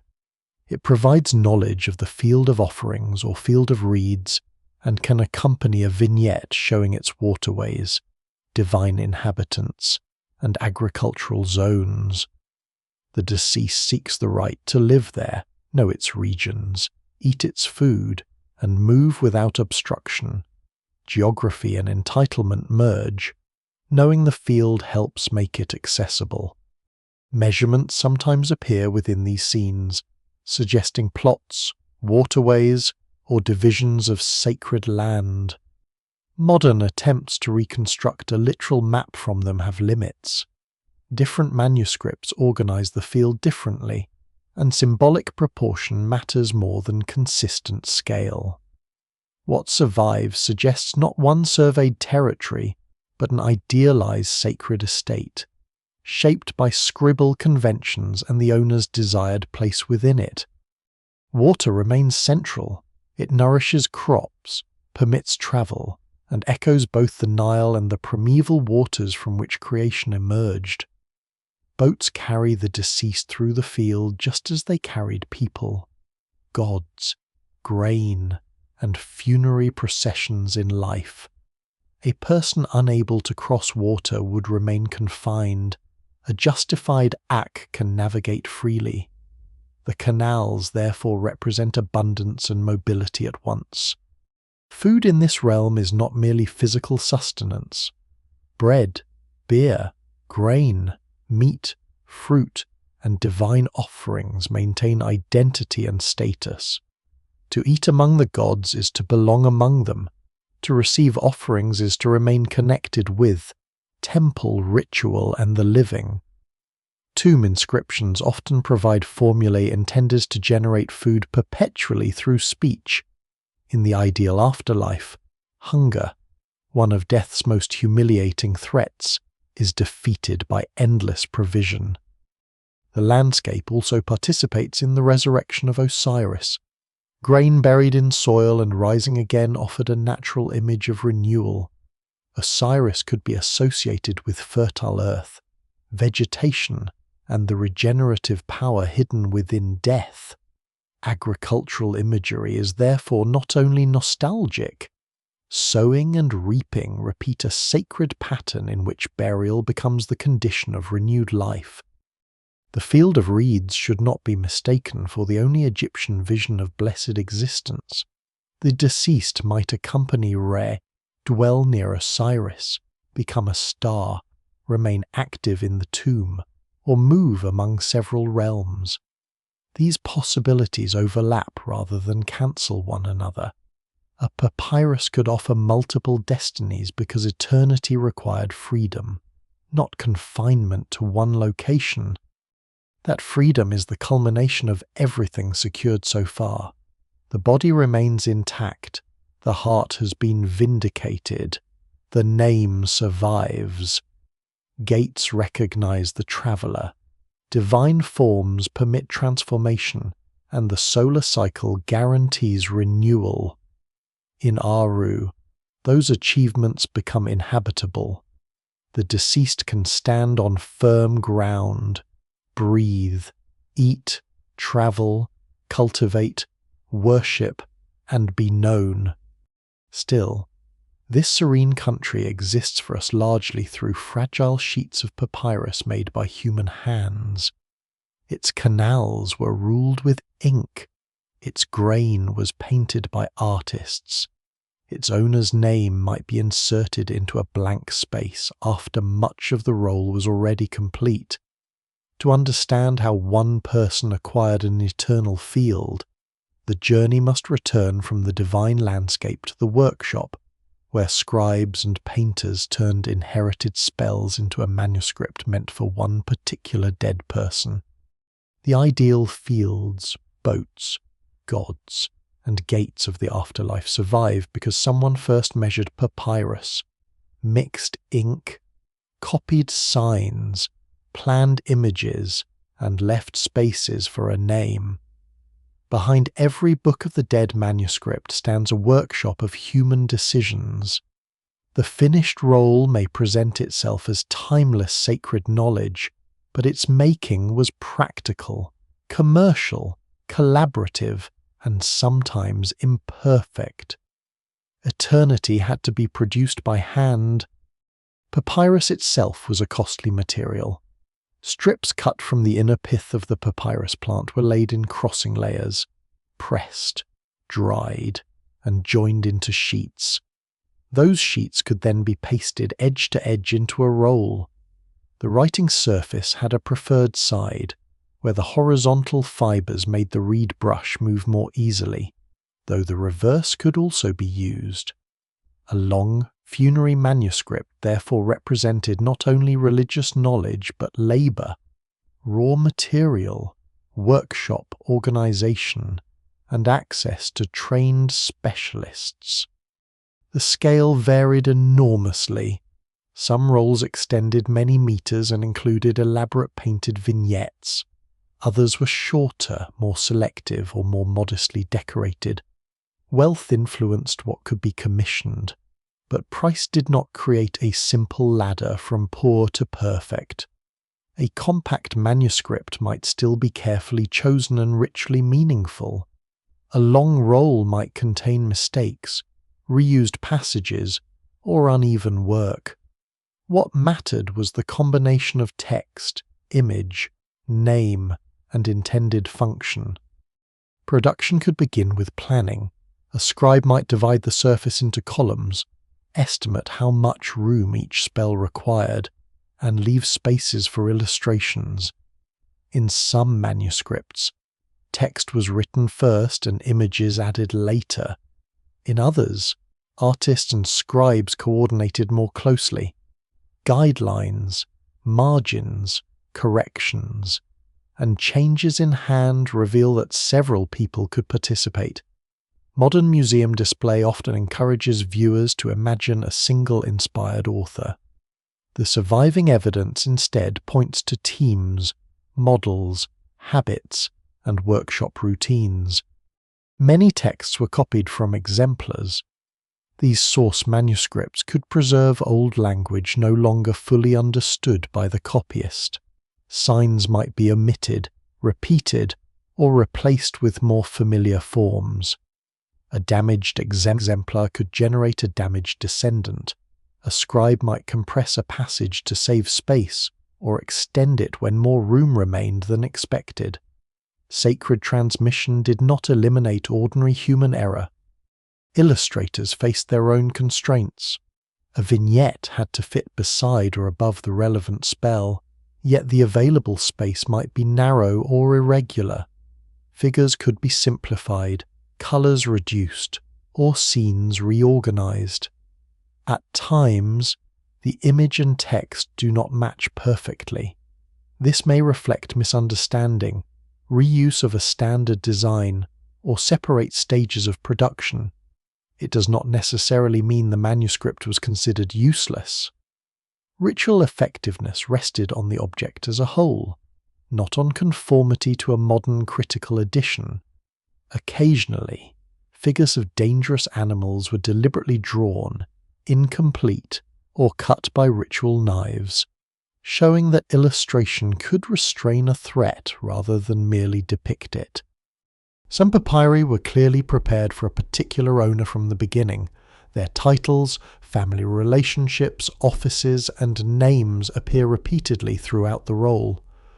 Portrait-like figures may adopt conventional features while still being identified by inscription. The owner's status shapes the scale and elegance of the commission, but individuality resides most securely in the written name. The same standard spell becomes personal when the beneficiary is inserted into its grammar. Other manuscripts appear to have been produced in advance. Workshops could copy common sequences, paint standard scenes, and leave blank spaces where a buyer's name and titles would later be added. This semi-standardized production made funerary papyri available more efficiently, although still chiefly to those with substantial resources. The blank name space is one of the most revealing signs of the market behind eternity. A sacred object could be both deeply personal and partly prefabricated. Sometimes the insertion was careful. At other times, the owner's name is squeezed into a narrow gap, written in a different hand, or painted over an earlier inscription. A manuscript might be altered for a new buyer, or repurposed after circumstances changed. The Book of the Dead of Gautsoshan, among other examples, shows how names, images, and ownership could be adjusted. Such reuse should not automatically be interpreted as fraud. Papyrus was valuable, workshops were practical, and ritual identity could be renewed through deliberate modification. Corrections also reveal quality control. A scribe could erase wet ink, scrape a surface, paint over an image, or insert omitted signs. Some changes are visible to the naked eye. Others emerge only under infrared or microscopic examination. These traces pull the manuscript out of timeless abstraction and return it to the table where someone noticed a mistake and tried to repair it. Even a divine guide to eternity could require revision before delivery. Owners were not only male officials. Surviving papyri belonged to women as well as men, including priestesses, singers associated with temples, daughters of prominent families, and women whose status is known mainly through their funerary equipment. Their manuscripts complicate older histories that treated elite male examples as universal. A woman's titles, lineage, clothing, and relationship to gods could shape how she appeared within the role, while inherited spell traditions remained adaptable to her identity. Social position affected more than artistic luxury. It influenced access to scribes, temple knowledge, burial space, and preservation. Most Egyptians could not commission monumental rolls like those now famous in museums. Some may have relied on shorter texts, amulets, coffin inscriptions, oral rites, or offerings maintained by family. Others left little archaeological trace. The surviving corpus is therefore abundant but socially uneven. It tells us much about those who could purchase written eternity, and far less about those whose rituals were materially modest. Workshops themselves were not identical. Theban manuscripts could differ from those produced elsewhere, and styles changed across the New Kingdom. Third Intermediate Period, Late Period, and Ptolemaic Era. Spell order, script, colours, figure proportions, and decorative preferences can help specialists identify periods or production groups. Yet certainty is limited. Manuscripts moved, models circulated, and artists imitated older forms. Attribution remains a matter of comparison rather than simple signatures. The role completed in the workshop eventually entered a funeral, where commercial production was transformed into sacred possession. Once the owner's name was written and rituals performed, the papyrus no longer functioned merely as merchandise. It became part of that person's body of protections, a portable field of speech and image designed to remain effective in darkness. For modern researchers, every correction, blank, pigment, fiber, and change of hand preserves the story of that making. The afterlife journey was imagined among gods, but it was built through human craft. To recover those hidden stages, scholars now look beyond visible ink, using instruments capable of detecting materials, revisions, and faded decisions that ancient eyes were never meant to see. The instruments now brought to the papyrus are very different from the reed pens that created it. A manuscript once read only through visible signs can now be examined with light beyond normal sight, microscopic imaging, elemental analysis, and non-destructive spectroscopy. These methods reveal stages of production that ordinary observation can miss: erased names, altered figures, pigment mixtures, and repaired fibers. Conservation begins with restraint. Papyrus can split along its fibers, curl when humidity changes, and lose pigment when touched or exposed to unstable conditions. A roll that survived burial may have been weakened by salt, water, insects, pressure, ancient handling, excavation, or later mounting. Before researchers study the text, conservators must determine whether opening, flattening, remounting, or sampling would cause further damage. The Book of the Dead of Ka provides an important example. Ka was a senior official associated with the community at Deir el-Medina, and his unusually intact burial preserved a rich collection of objects with his wife, Merit. His funerary papyrus, now in Turin, extends for roughly 14 meters.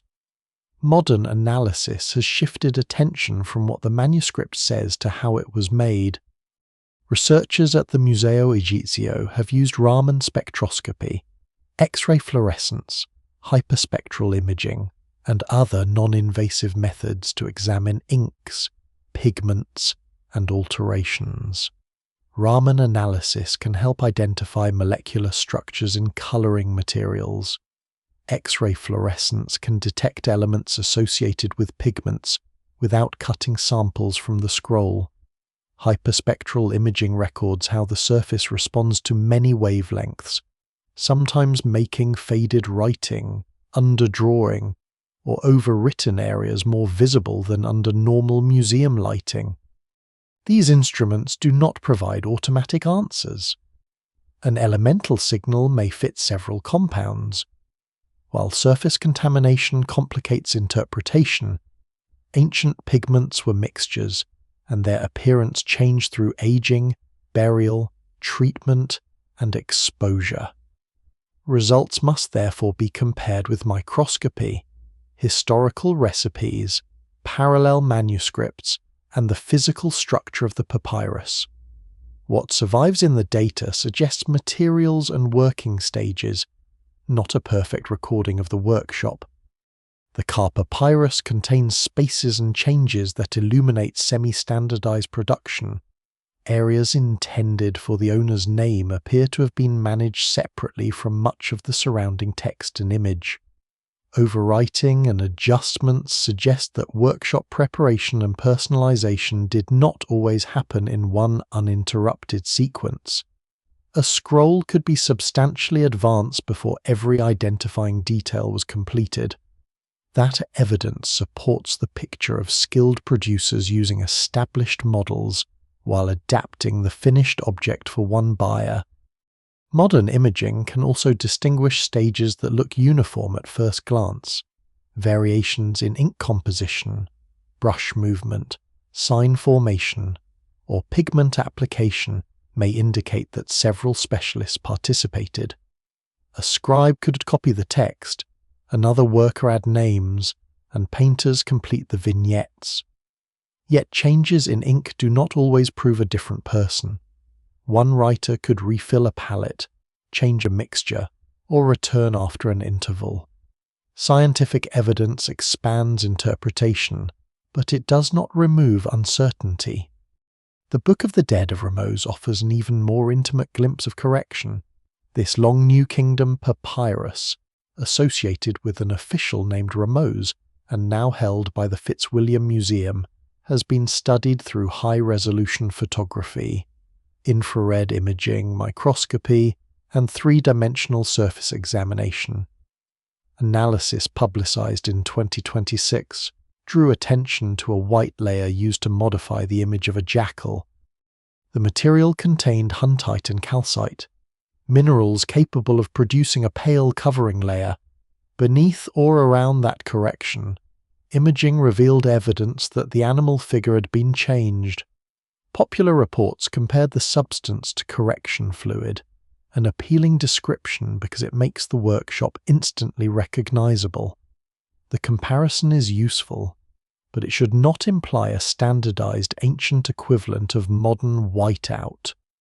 The evidence shows a deliberate pale material applied to conceal or revise part of an image. The corrected jackal matters because it captures a moment of evaluation. Someone saw that a figure did not meet the intended design, proportions, placement, or ritual expectation. Rather than discard an expensive role, the workshop covered the problem and repainted it. The alteration demonstrates that artists planned, judged, and revised sacred imagery. It also shows that quality control was not opposed to ritual value. Correction helped the object become suitable for its funerary purpose. Infrared imaging is valuable because carbon-based black inks often absorb infrared radiation differently from many pigments and covering layers. Under suitable conditions, lines hidden beneath paint can reappear. Three-dimensional microscopy can reveal whether one material sits above another, whether a surface was scraped, and how brushstrokes crossed. These methods reconstruct sequence first a line, then a figure, then a covering layer, then a revised image. The papyrus becomes an archaeological site measured in fractions of a millimeter. Scientific analysis also changes conservation decisions. Identifying a pigment sensitive to light may lead a museum to reduce illumination or rotate display periods. Recognizing an unstable ancient adhesive can influence mounting. Mapping weak fibers can determine where supports are needed. Digital images allow researchers and the public to study details, while the original remains protected in controlled storage. Preservation is not simply keeping an object visible, it is balancing access against the slow damage visibility can cause. The same caution applies to newly excavated papyri. Announcements may describe impressive length, colourful vignettes, or large numbers of spells before cleaning and publication are complete.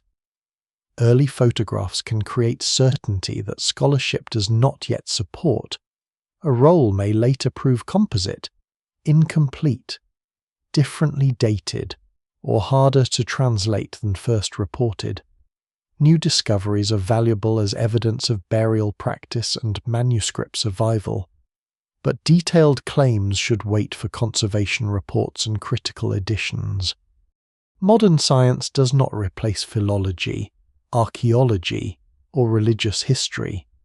A pigment map cannot explain a spell by itself. Infrared light cannot reveal exactly what an owner believed. Elemental analysis cannot determine whether a correction was made by a master artist, an assistant, or a later restorer, unless other evidence supports the conclusion. Strong interpretations emerge when material analysis is joined with language, imagery, provenance, workshop comparison, and burial context. What these methods recover is not only hidden text, they recover hesitation, planning, reuse, and repair. The Book of the Dead ceases to be a flawless message from an abstract religion and becomes a worked object made by people under practical constraints. A misplaced jackal is covered, a name is inserted, a pigment is adjusted, a damaged fibre is stabilized 3,000 years later. The scroll once promised to preserve its owner against disappearance. Modern conservation now attempts something parallel for the scroll itself. Under controlled light, ancient materials disclose their history without being consumed by investigation. The journey has reached the laboratory, but it is still a struggle against loss. From there, the manuscripts pass into museums, catalogues, translations, exhibitions, and digital archives, where fragments separated across continents may begin to find one another again. The effort to preserve these manuscripts did not begin in the modern laboratory. It began much earlier, when tomb robbers, collectors, dealers, travellers, and scholars pulled papyri from burial chambers and carried them into a new world of cabinets, private libraries, and museums. Some rolls were kept nearly intact, others were cut into sections, divided among buyers, or mounted in ways that obscured their original order. A document created for one named person could be scattered across cities and continents, its spells separated from the coffin, mummy, amulets, and tomb that once gave them context. By the 19th century, European Egyptology was turning this dispersed material into a field of study. Scholars compared manuscripts, copied signs, and attempted translations while the Egyptian language itself was still being reconstructed. Richard Lepsius played a major role in standardizing the modern numbering system for Book of the Dead spells. His sequence allowed researchers to say, spell 17, spell 30b, spell 125 or spell 151, and recognize broadly comparable compositions across different papyri. The system became indispensable, but it also created another illusion of order. The numbers do not represent an ancient table of contents accepted throughout Egypt. They reflect modern classification. A lower number is not necessarily older, more important, or meant to precede a higher one. Some compositions were divided into separate numbers, while related passages were grouped differently by later editors. New fragments and variants complicated the scheme further. The numbering works like a catalogue imposed on a living textual tradition useful for comparison, but incapable of reproducing the fluid arrangements chosen by ancient workshops. Translation added another layer of transformation. Early translators worked with limited dictionaries, incomplete parallels, and assumptions shaped by biblical studies, classical religion, and European occultism. Words such as soul, demon, heaven, hell, sin, and judgment could make Egyptian ideas seem more familiar than they were. Later scholarship corrected many readings, yet no translation is final. A single Egyptian term can carry ritual, physical, social, and theological meanings that English divides into several words. Even the ancient title, coming forth by day, gains and loses shades of meaning depending on how it is rendered. Museums helped preserve papyri, but their histories are inseparable from colonial collecting, unequal excavation systems, private markets, and the removal of objects from Egypt. Some manuscripts were legally exported under the rules of their time, others passed through poorly documented or questionable channels. Context was frequently lost. A papyrus might reach a collection with only a dealer's account of where it came from. Without a secure tomb group, scholars must reconstruct date, ownership, and workshop through script, style, fibers, pigments, and comparison. Display created new problems. Long rolls rarely fit inside ordinary cases, so museums often exhibited selected sheets. Viewers encountered the weighing of the heart without seeing the hymns, gates, transformation spells, or offering formulas that surrounded it. Famous scenes became icons detached from the larger manuscript. The Book of the Dead increasingly appeared to be a sequence centered on judgment. because that image was easiest to recognize, reproduce, and explain. Recent exhibitions have tried to restore variety. Carefully unrolled manuscripts, gilded details, female owners, workshop corrections, and unusual spell selections reveal that no two surviving examples are simply duplicates. A nearly complete gilded papyrus can display extraordinary wealth, while a smaller fragment may preserve a rare arrangement or an owner otherwise unknown to history. The beauty of these objects attracts attention, but their irregularities often teach more than perfection does. Blank spaces, altered names, omitted signs, and uneven images preserve the decisions behind the sacred surface. Digital projects now offer a different kind of reunion. High-resolution photography allows a roll to be viewed in sequence even when the original must remain in storage. Databases can connect fragments held by different institutions, compare versions of one spell, and place images beside transliterations and translations. The Totenbuch project and related digital resources gather manuscript records on a scale impossible within one printed catalogue. Three-dimensional projects can also reconnect papyri with coffins, tomb architecture, and burial equipment, rebuilding relationships that excavation and collecting once broke apart. Digital eternity, however, is not immortality. File formats become obsolete. Servers fail. Metadata contains errors. Images may lack accurate color, scale, or physical texture.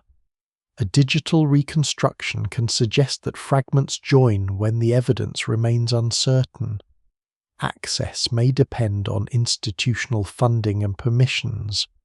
Like papyrus, digital preservation requires maintenance, judgment, and repeated acts of care. It also changes who can study the material. A manuscript once accessible only to specialists able to travel to a museum can now be examined by students, researchers, and interested viewers around the world.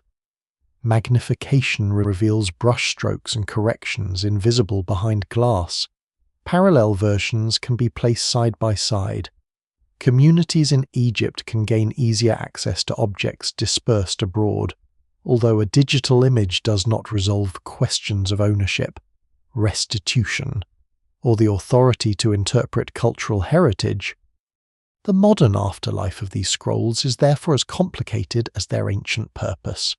They have been burial equipment, commodities, trophies, scholarly evidence, museum masterpieces, conservation challenges, and digital data.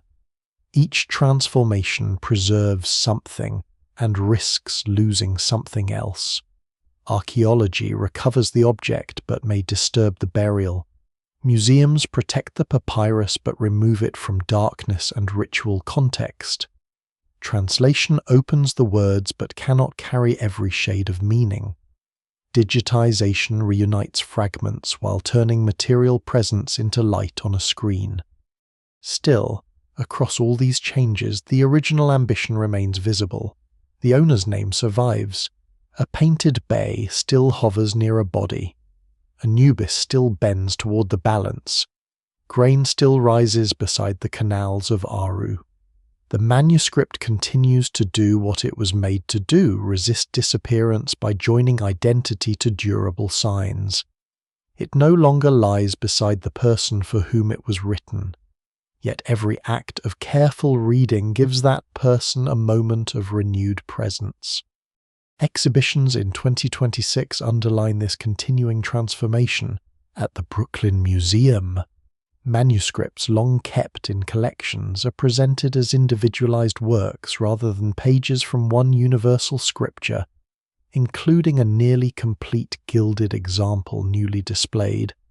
At the Getty, separate papyri reveal how color, spacing, divine figures, and selected spells could differ from owner to owner. Such displays can restore scale and variety, But curators must also explain what is missing the original tomb, the spoken ritual, the body, and the community that made the object effective. A well-lit case can reveal gold and pigment while concealing the darkness for which the role was designed. Modern interpretation is strongest when beauty is not allowed to erase burial, ownership, uncertainty, or the complicated routes by which the papyrus arrived. The journey assembled from these many roles must now loosen its hold on gates, judges, boats, and fields. It returns to the quiet object with which it began. A strip of papyrus rests beneath low museum light, its fibers carrying the pressure of a hand that moved across them more than 3,000 years ago. The scribe is gone. The owner is gone. The mourners, priests, workshops, and families are gone. Yet the signs remain, dark lines against a surface made from a river plant. Time has changed their audience. Words intended for gods and the dead are read by strangers. Images sealed in a tomb appear on screens across the world. The ancient promise of coming forth by day has acquired an unexpected form.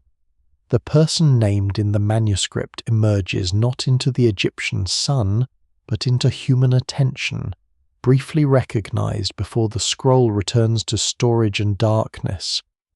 Perhaps that is why these papyri remain so compelling. They do not deny death, they begin with it. Their hope is quieter and more difficult that a person can be gathered again from body, memory, name, image, and care. That disorder can be answered with ritual.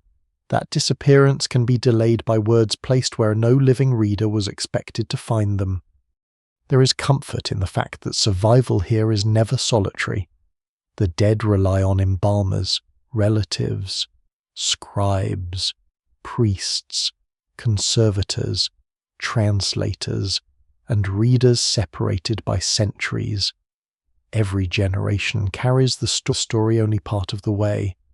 No hand defeats time, but many hands can slow its erasures, preserving enough for another person to look, pronounce an ancient name, and understand that someone once feared oblivion as humans do.